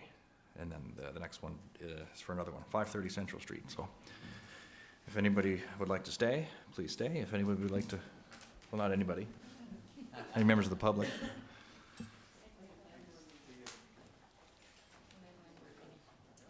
Oh, we're going to go back into the planning board meeting that we will all come back to read the report and refer to council will be December the 18th at 6 o'clock, which will be right before our regularly scheduled monthly meeting at 6:30. So with that, we'll move into COS 23-160, moved by myself and seconded by Councillor McDougall. Whereas an application was received from Enterprise Venture Group Inc. to amend the future land use plan for a portion of PID number 663211, 530 Central Street, from commercial land use to residential land use under the City of Summerside official plan. And whereas in accordance with section 5.7 of the zoning bylaw, council shall consider the following general criteria as applicable: conformity with all requirements of this bylaw, conformity with the official plan, suitability of the site for the proposed development, compatibility of the proposed development with surrounding land uses, including both existing and projected uses, any comments from residents or other interested persons, adequacy of existing water, sewer, road, stormwater, and electrical services, city parking, and parklands for accommodating the development, and any projected infrastructure requirements, impacts from the development on pedestrian or vehicular access and safety and on public safety generally, compatibility of the development with environmental, scenic, and heritage resources, impacts on city finances and budgets, other matters as specified in this bylaw, and other matters as considered relevant. Be it resolved that official plan amendment 0377 to amend the City of Summerside official plan be hereby formally adopted. This bears the recommendation of the planning board meeting held on November 20th, 2023. Official plan amendment 0377 to amend the City of Summerside official plan. The Council of the City of Summerside, under authority vested in it by Section 18 of the Planning Act, hereby enacts as follows. The land use for a portion of PID number 663211, 530 Central Street, as shown on Schedule B of the future land use plan, is designated as residential land use, hereby excluding it from its former designation of commercial land use under the City of Summerside official plan. Thank you, Councillor. Resolution COS 23-160 is on the floor. Any further comments or questions from council? Hearing none, I'll call for a vote. The resolution is moved by Councillor Duran, second by Councillor McDougall. All in favor, please indicate by saying aye. Aye. Any opposed? Hearing none, now I did note that Councillor Adams just had to step out, so we can catch her vote afterwards, but the resolution will be carried regardless. Councillor Duran? Okay, resolution COS 23-161, moved by myself and seconded by Deputy Mayor Snow. Whereas an application was received from Enterprise Venture Group, Inc. for a zoning amendment for a portion of PID number 663211, 530 Central Street, from Service Commercial C2 Zone to High Density Residential R4 Zone under the City of Summerside zoning bylaw. And whereas zoning bylaw amendment 0378C2, a bylaw to amend the City of Summerside zoning bylaw, was read and declared as read a first time at the council meeting held on November 7th, 2023. And whereas in accordance with section 5.7 of the zoning bylaw, council shall consider the following general criteria as applicable: conformity with all requirements of this bylaw, conformity with the official plan, suitability of the site for the proposed development, compatibility of the proposed development with surrounding land uses, including both existing and projected uses, any comments from residents or other interested persons, adequacy of existing water, sewer, road, stormwater, and electrical services, city parking, and parklands for accommodating the development, and any projected infrastructure requirements, impacts from the development on pedestrian or vehicular access and safety and on public safety generally, compatibility of the development with environmental, scenic, and heritage resources, impacts on city finances and budgets, other matters as specified in this bylaw, and other matters as considered relevant. Be it resolved that zoning amendment 0378C2, a bylaw to amend the City of Summerside zoning bylaw, be hereby declared as read a second time. This bears the recommendation of the planning board meeting held on November 20th, 2023. Zoning amendment 0378C2, a bylaw to amend the City of Summerside zoning bylaw. The Council of the City of Summerside, under authority vested in it by Section 18 and Section 19 of the Planning Act, hereby enacts as follows. The zoning for a portion of PID number 663211, 530 Central Street, as shown on Schedule B of the City of Summerside zoning bylaw, is designated as high-density residential R4 zone, hereby excluding it from its former designation of Service Commercial C2. Thank you, Councillor. Resolution COS 23-161, moved by Councillor Duran, second by Councillor Snow, is on the floor. Any further comments or questions from council? Hearing none, we'll move to a vote. All council in favor, please indicate by saying aye. Aye. Any opposed? Hearing none, the resolution is carried. Councillor? Resolution COS 23-162, moved by myself and seconded by Councillor Morrison. Whereas an application was received from Enterprise Venture Group, Inc. for a zoning amendment for a portion of PID number 663211, 530 Central Street, from Service Commercial C2 Zone to High Density Residential R4 Zone under the City of Summerside zoning bylaw. And whereas zoning bylaw amendment 0378C2, a bylaw to amend the City of Summerside zoning bylaw, was read and declared as read at two separate meetings of council held on different days. Be it resolved that zoning bylaw amendment 0378C2, a bylaw to amend the City of Summerside zoning bylaw, be hereby formally adopted. Everybody gets one. That was it. Resolution COS 23-162, moved by Councillor Duran, second by Councillor Morrison, is on the floor. Any further comments or questions from council? Hearing none, I'll call for a vote. All in favor, please indicate by saying aye. Any opposed? The resolution is carried. Councillor? Okay, a couple more. COS 23-163, moved by myself and seconded by Councillor Snow, Deputy Mayor Snow.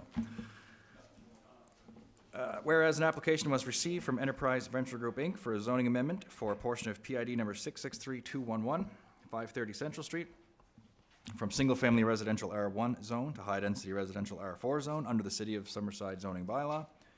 And whereas zoning bylaw amendment 0378R1, a bylaw to amend the City of Summerside zoning bylaw, was read and declared as read a first time at the council meeting held on November 7th, 2023. And whereas in accordance with section 5.7 of the zoning bylaw, council shall consider the following general criteria as applicable: conformity with all requirements of this bylaw, conformity with the official plan, suitability of the site for the proposed development, compatibility of the proposed development with surrounding land uses, including both existing and projected uses, Any comments from residents or other interested persons? Adequacy of existing water, sewer, road, stormwater, and electrical services, city parking, and parklands for accommodating the development and any projected infrastructure requirements.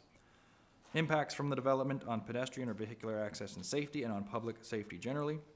Compatibility of the development with environmental, scenic, and heritage resources. Impacts on city finances and budgets. Other matters as specified in this bylaw and other matters as considered relevant. Be it resolved that zoning amendment 0378R1, a bylaw to amend the City of Summerside zoning bylaw, be hereby declared as read a second time. This bears the recommendation of the planning board meeting held on November 20th, 2023. Zoning amendment 0378R1, a bylaw to amend the City of Summerside zoning bylaw. The Council of the City of Summerside, under authority vested in it by Section 18 and Section 19 of the Planning Act, hereby enacts as follows. The zoning for a portion of PID number 663211, 530 Central Street, as shown on Schedule B of the City of Summerside zoning bylaw, is designated as high-density residential R4 zone, hereby excluding it from its former designation of single-family residential R1. Thank you, Councillor. Resolution COS 23-163, moved by Councillor Duran, second by Councillor Snow, is on the floor. Any further questions or comments from council?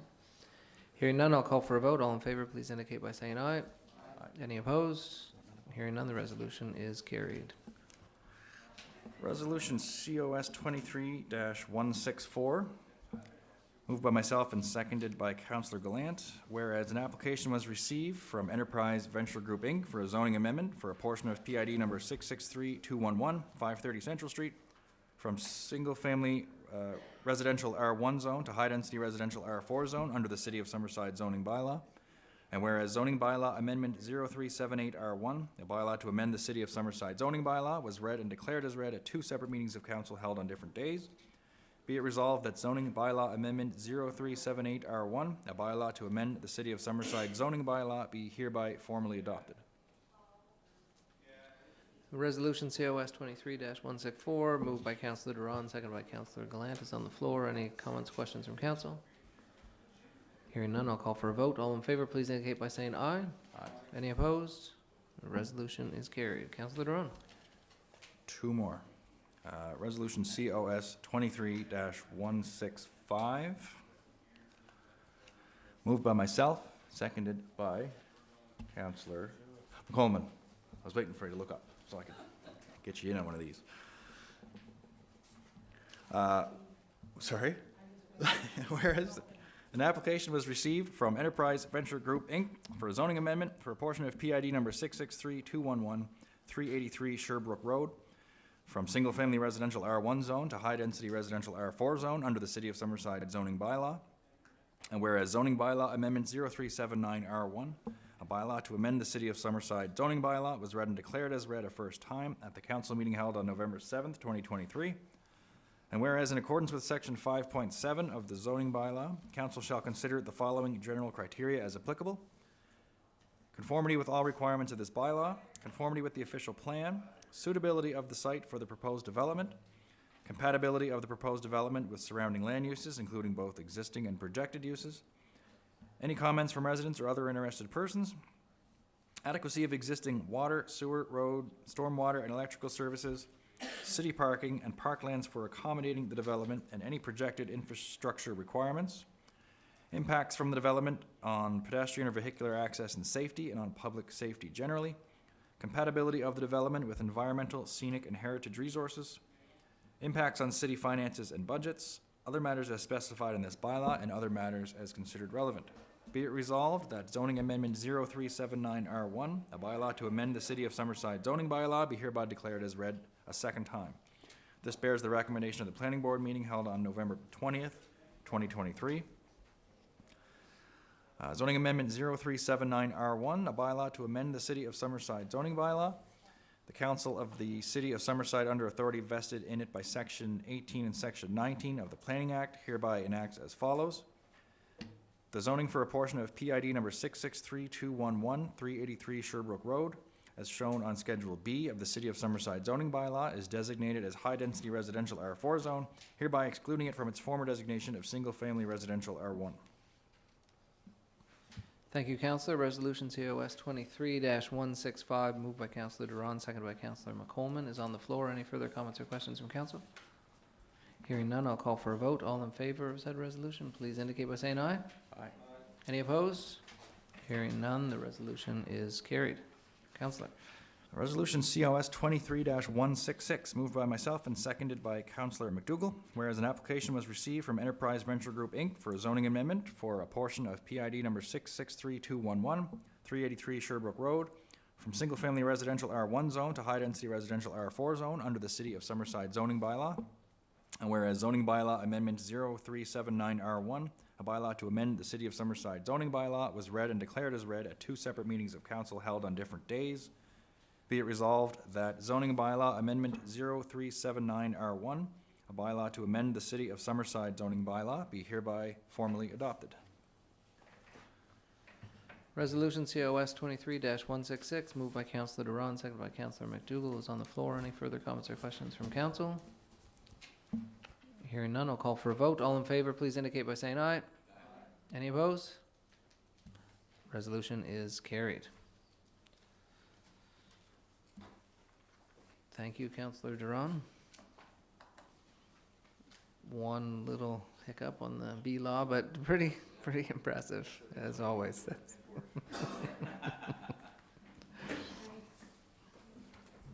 Thanks. At this point, we move into resolutions. We are at 5J. This is RFP long-term borrowing. I don't know if Councillor McDougall, are you going to speak to this initially? Yes, thank you, Your Worship. Recently, we went out for an RFP for long-term borrowing. We do this yearly basis. Our director, Kristen, has sent an email out to all council, basically describing what we've done and what we've received. And I have the resolution here this evening. Moved by myself and seconded by Councillor Gallant.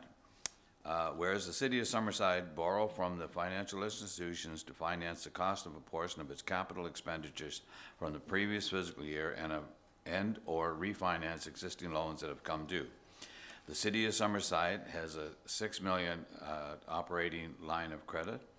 Be it resolved that the council authorized long-term borrowing in the amount of $12,093,700, of which $6,909,700 in new loans and $6,084,000 to refinance loans that have come due, and the transfer of $5 million of the operating line of credit to the Royal Bank of Canada. The new loans, which consist of $6,009,700,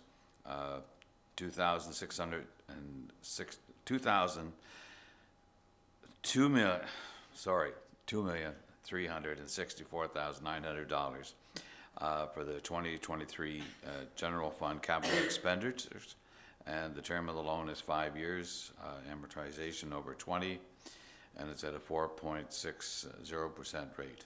And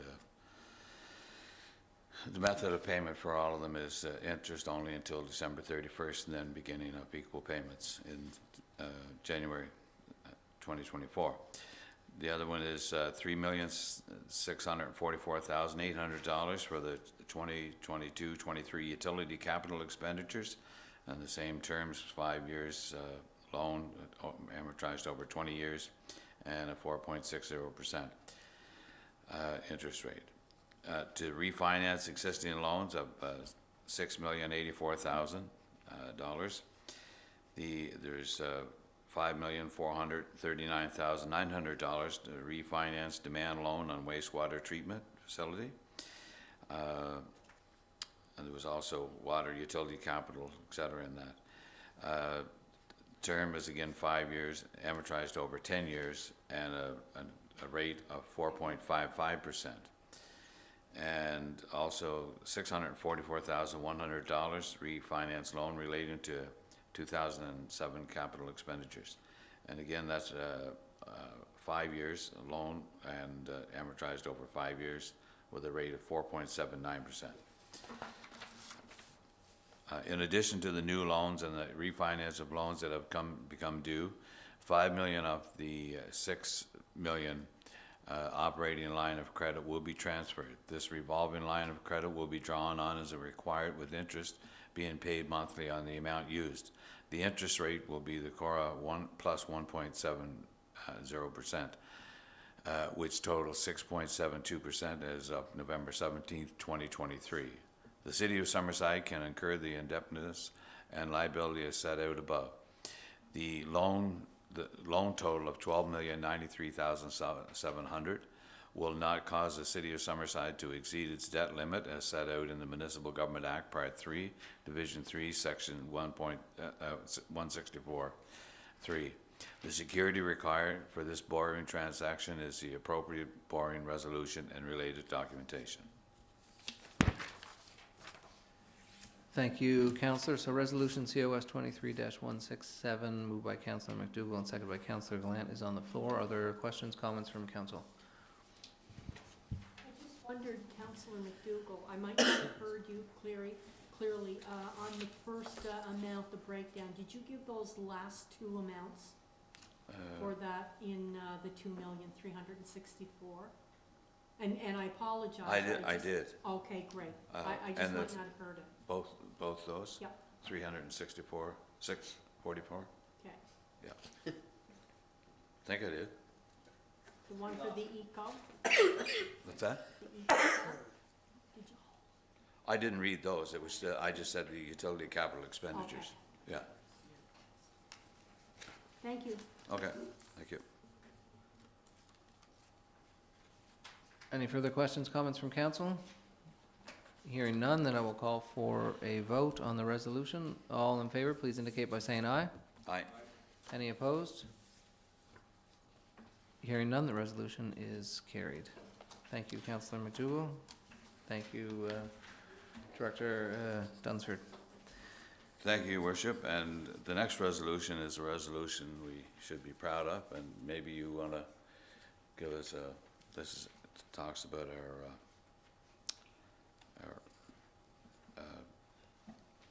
housing accelerator funds. Did you want to have some comments on that? Yeah, I don't want to speak on it too much yet. No. Although, again, great work for council and for all the work I think this council's been doing on housing. It's really impressive.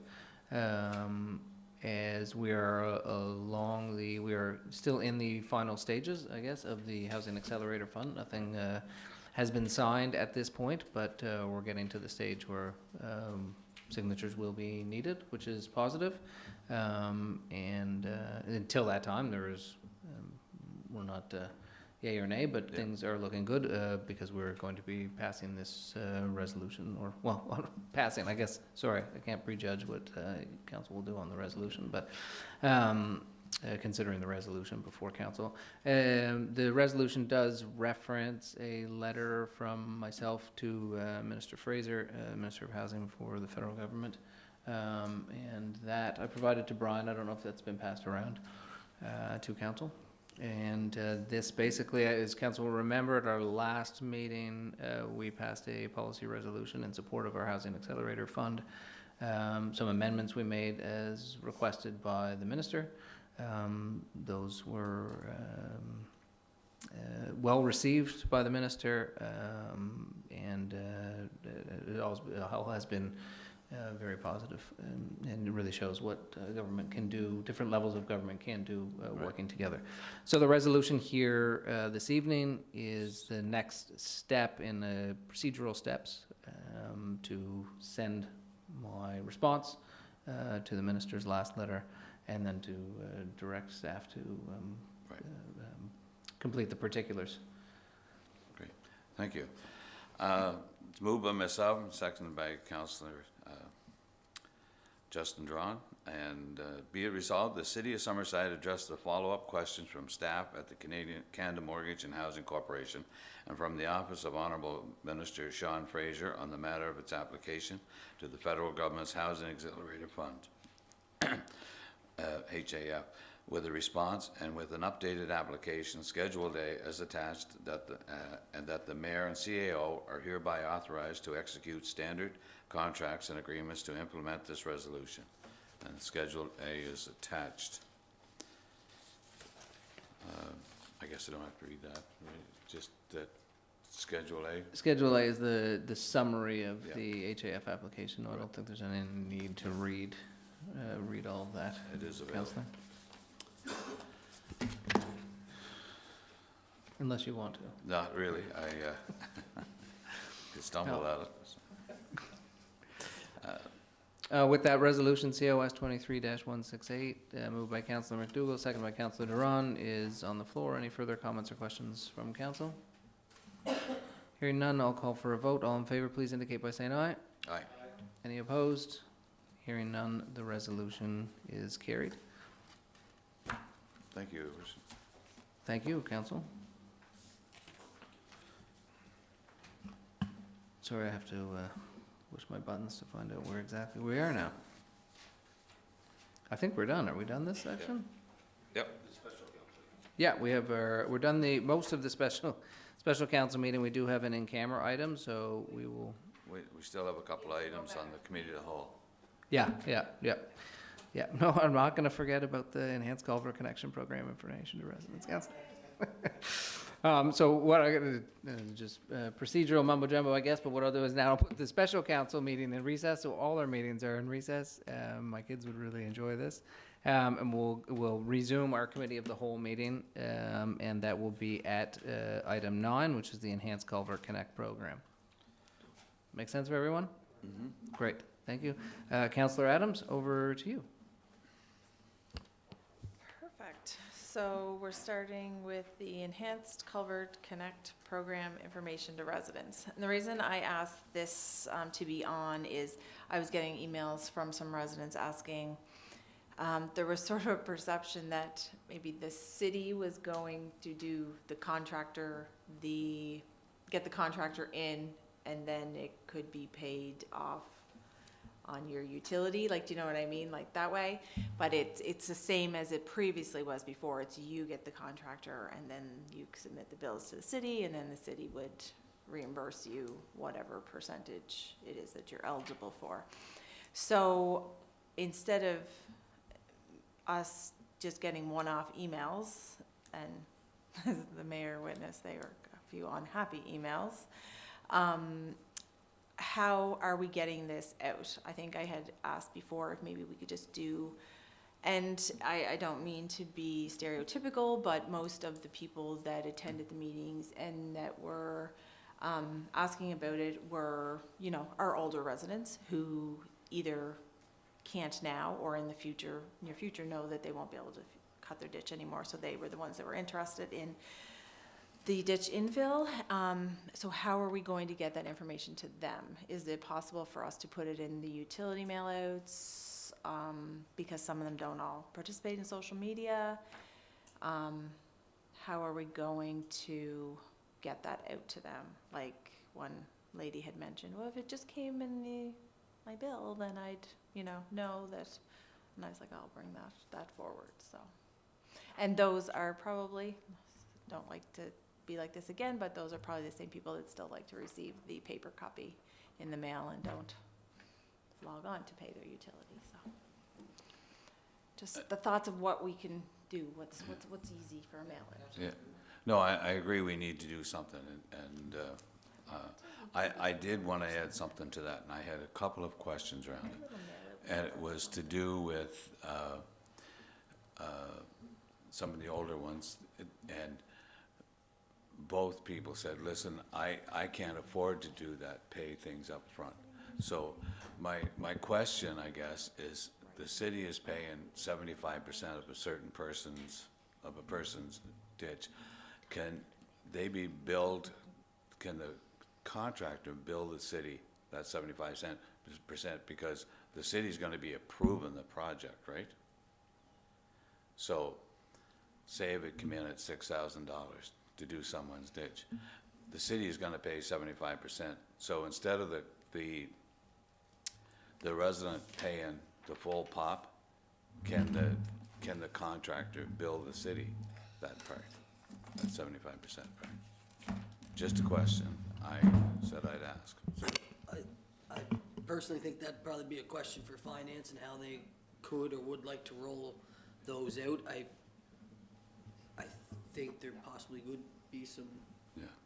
issues with it, and maybe not, maybe it'd be Yeah. straightforward, I don't know. In regards to rolling it out to residents, I'm always in favor in finding ways, Yeah. however we can do it, to Yeah. communicate with residents It- what we're trying to do, so if, yeah, I have no issues whatsoever to get the information out there, whether or not it's through a utility bill, and that's Yeah. effective, but I assume it's effective for some and not effective for others, Right. so how we reach everybody, I don't know. Yeah.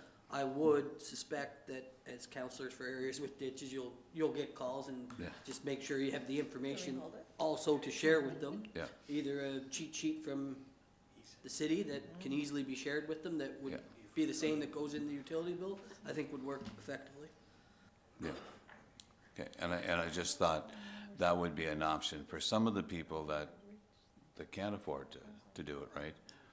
Lots of people will probably do it and just bill the city or whatever, right? But I think it'd be nice to have that option for some people, so. We can talk to finance on that, so, thanks. Councillor Adams, your light's on. I don't know why it's. Okay. Yeah. And Rick. So does council want staff and finance maybe to look back at what some of those options are, and then for the financing piece, and then the second piece is on the communication piece? Does council want to do a utility insert on this? Or I know there's social post, has been articles in the newspaper. This is not just a struggle for this issue, but we're certainly struggling with communications across the board as the mediums and channels for communicating changes, falls off.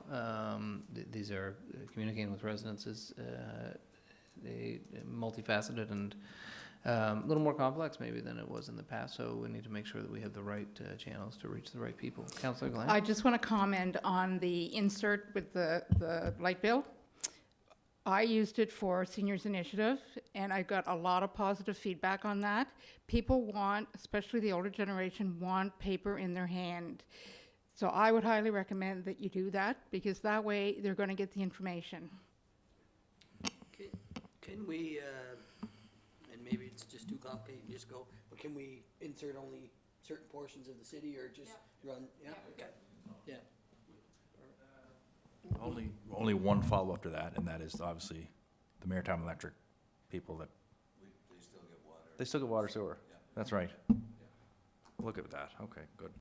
We'll develop a one-pager that we can insert in utility bills as the season approaches, and likely use that same sort of one-page graphic to do some social media posts as well.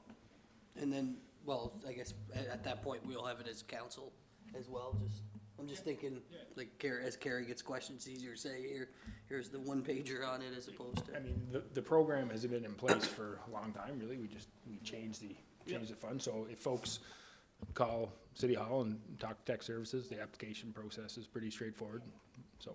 I think they just realize now that there's like an end Yep. date, like, to it, that they do have to make a decision, so they're gonna have to decide what they're gonna do. Okay, just to close that up then, staff are gonna put together a one-pager, maybe share with council via email, and that will go in as an insert, and we can let council know when that goes out, so that people can be prepared and speak. We'll hear further from staff with respect to what some of the financing options may be. All make sense? Great. Thank you, Councillor Adams. Councillor Adams, you're up again. East-West Housing Corridor update. I guess this one is just a sort of a quick, just wondering what the date is. I know tenders closed some time ago, and then it was like, oh, it's gonna start, so I've been getting some questions since it's our second budget with this amount slotted for The it. contractor's been delayed. Their most recent date that they gave us was December 11th that they're shooting for. It'll hopefully be somewhere around that, but December 11th is the latest date that they gave us, but Okay. their contractor's still trying to tidy up a couple other projects before they get into it. Okay, perfect. Thank you. Any further comments on that item? Hearing none, we'll move on to the public appointment to committees policy. This has me in it, but this comes out of committee. This comes out of HR Governance and Communications Committee. So Councillor Adams, do you want to introduce it to council? I'm happy to speak to it as well, but Sure, yeah, that'd be great. So, yes, so this is the draft that I want to thank Kendra for her work on this. It's with her being new and us being semi-new, it gave a different lens on, well, what about this and what about this? So that was sort of a neat discussion to have sometimes, because she'd have a few other, from the outside looking in.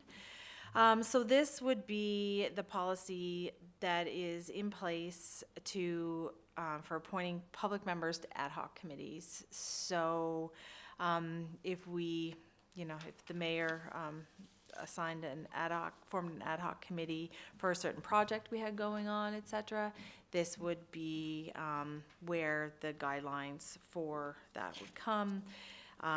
The scope, the length, the eligibility, that was one that, the eligibility and the qualifications, also the restrictions, is something that when you're in a city, but we're still a smaller city, that's one where, so-and-so, who are you related to, and this and that, and where those guidelines can be very beneficial, because you don't want to be, seen as being biased and so on. So this sort of will help keep all that separated.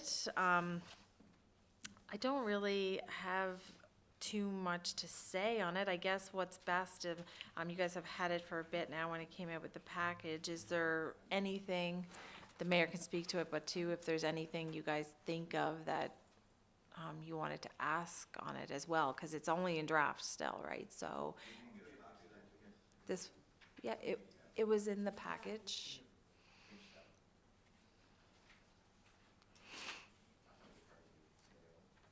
Yeah, it's sort of blended in because it doesn't have like a heading on it yet, like their Summerside thing, but it has that big draft on it. Yeah, you good? Good. So, yeah, Mayor, did you want to, before they ask questions? Or? yeah, sure. And I want to make sure that council has the chance to review this and provide any comments. I know the committee has. And I also don't want to sit here and read the whole thing out this evening. But I will just touch on partly where this conversation came as well. There are appointments, and right now the appointments process basically just says the mayor makes an appointment.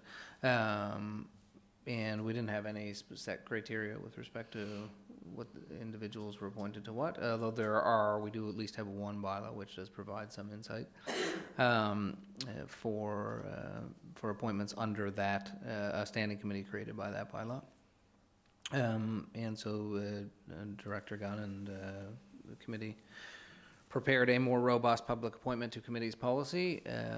I could touch on some of the highlights, and then this doesn't have to happen today or tomorrow, but it's helpful to have this in place. We do have a couple of committees, both Councillor Cameron's Welcoming, Inclusive, Diverse, Accessible Community Committee, Councillor Snow's Downtown Waterfront Transformation Committee, both of which I'd anticipate we will have public appointments, members of the public appointed to. So what we wanted to do was have an open and clear and transparent process for members of the public, and give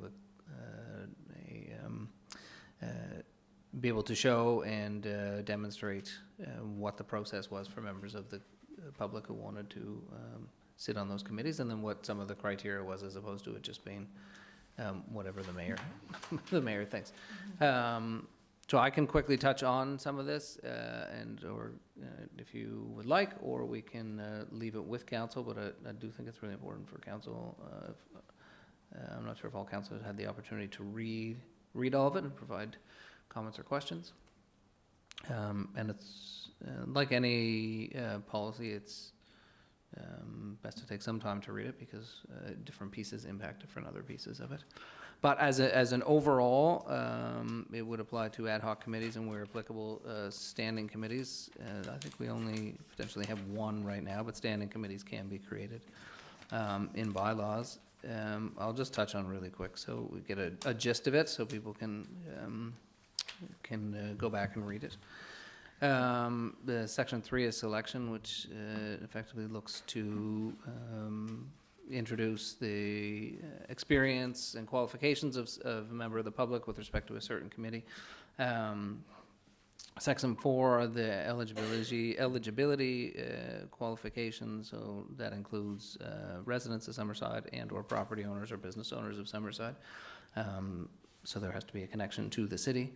There is a minimum age threshold, which had been higher and was a discussion that happened at council, at committee, to look at 12 years as an age requirement, and that was leaving us the opportunity to have youth committees. Because if we had an ad hoc committee, if we had a 16 or 18, we would not be able to have youth committees of, say, 14-year-olds, which 16-year-olds, which is valuable. If council and myself wanted to pursue that, there are some requirements with respect to you have to be active and remain active with the committee, like most.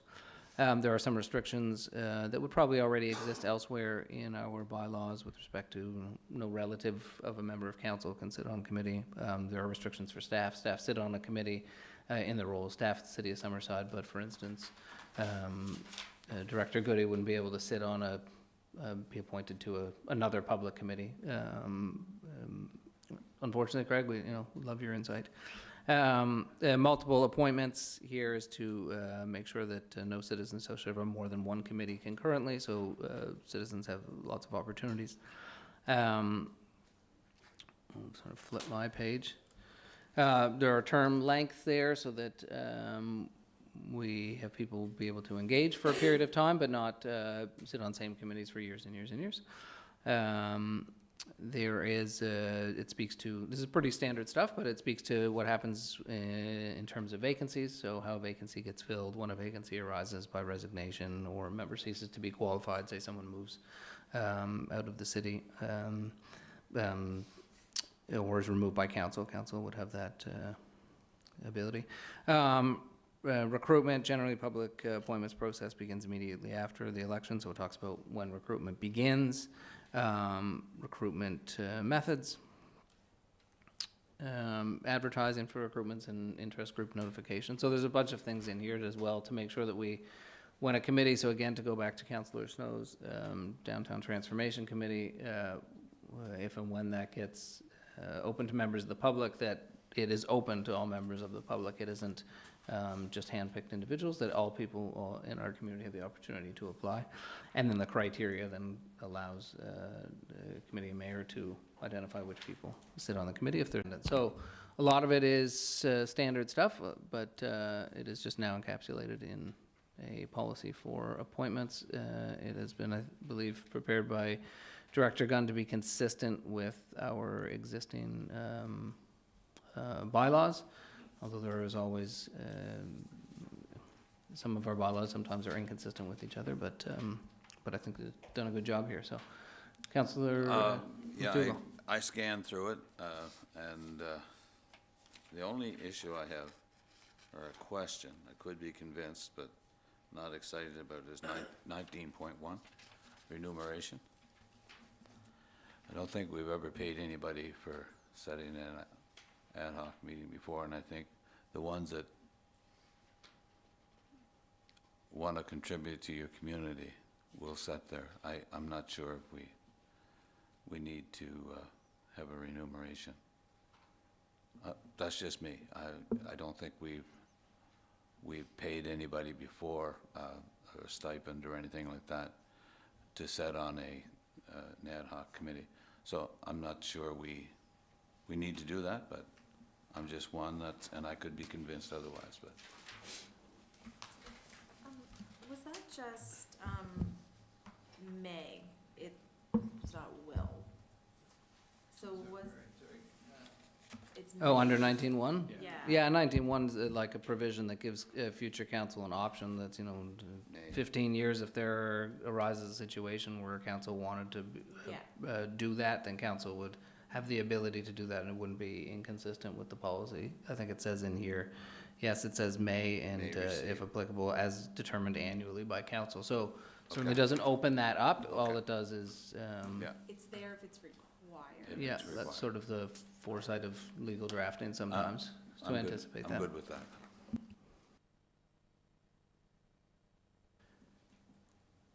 So would council like time to read this further? I wouldn't want to, I'd like it to come to council with a resolution to adopt the policy. So perhaps if council can review this policy and we can bring it to the next committee of the whole. And if there are any comments or questions in the interim, we can direct them to Chair Adams, who can respond and make any other further adjustments. Councillor Duran? I mean, it's easy to do, I guess, but could we maybe get this email to us in its own email, so we don't have to go back to like the meeting package and scroll through it to read it?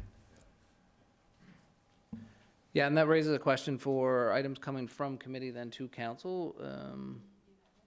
I think in this one, it had my name on it, but it really should be coming from committee. So what I would like to start doing as well at the next committee of the whole meeting is having our standing committees provide just a quick report back on the items that are on their agenda, whether that's finance or our standing committee of the planning board or human resources, governance, communications, to be able to sort of say, here are the things that are on and where things are at, so that it could come from them. That's kind of the idea, right? We have the conversation here, goes to committee, committee flushes things out, committee brings it back to council, and so on and so forth. Councillor McColeman? Yes, I'm looking to see, is there anything in the package of information about when the meetings would be held? I'm thinking there might be lots of good people, but if they work at jobs, they might not be able to come during the day, so it would possibly be an evening or weekend or whatever. So is there anything in there reflecting on that so that if people had questions?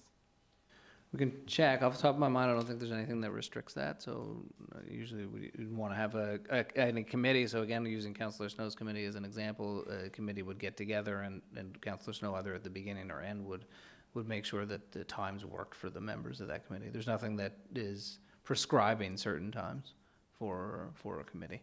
It's more on the appointment process to the committees. It doesn't direct the committee's activity. Yeah, I don't think we would want that in there for that reason. It could be restrictive for certain members depending on. Oh, no, Yeah. I realize that, And but I I'm think also thinking if counselors, like some would work at jobs, so they might not be able to do it during the day, or might have to do it like over a lunch hour or supper. That's, like, I mean, it is reflective if we're going to get a good cross-section of people. Just food for thought.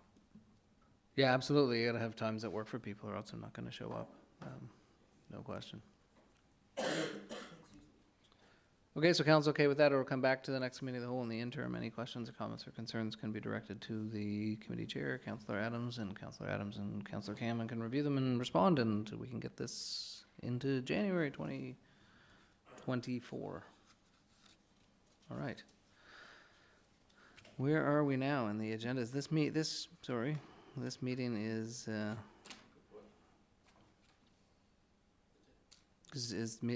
is done. So we'll adjourn the committee of the whole meeting of December 5th, 2023. But before I do that really quickly, I did just want to mention that 1 year ago today, this council was sworn in. I know Councillor Cameron was sworn in a few months after, but you were sick? Yeah, but I believe you participated. You participated from the sky, but you did not actually swear yourself in. So most of us were sworn in a year ago, and it's been a fantastic year, and I think we've gotten a lot of things done for the residents of our city and made some really big steps. And I know personally, it has been there have been challenges through the year, but overall it has been really rewarding, and I really enjoy working with all of you and with all the staff here at the City of Summerside. So, one down. Councillor, I think we do a very good job working through our disagreements, but that's the important part of council, right? Absolutely. So with that, I'll adjourn the committee of the whole meeting, and we will go back into item 6, which is an in-camera discussion at special council, and then our evening will be concluded. We'll just take 2 or 3 minutes.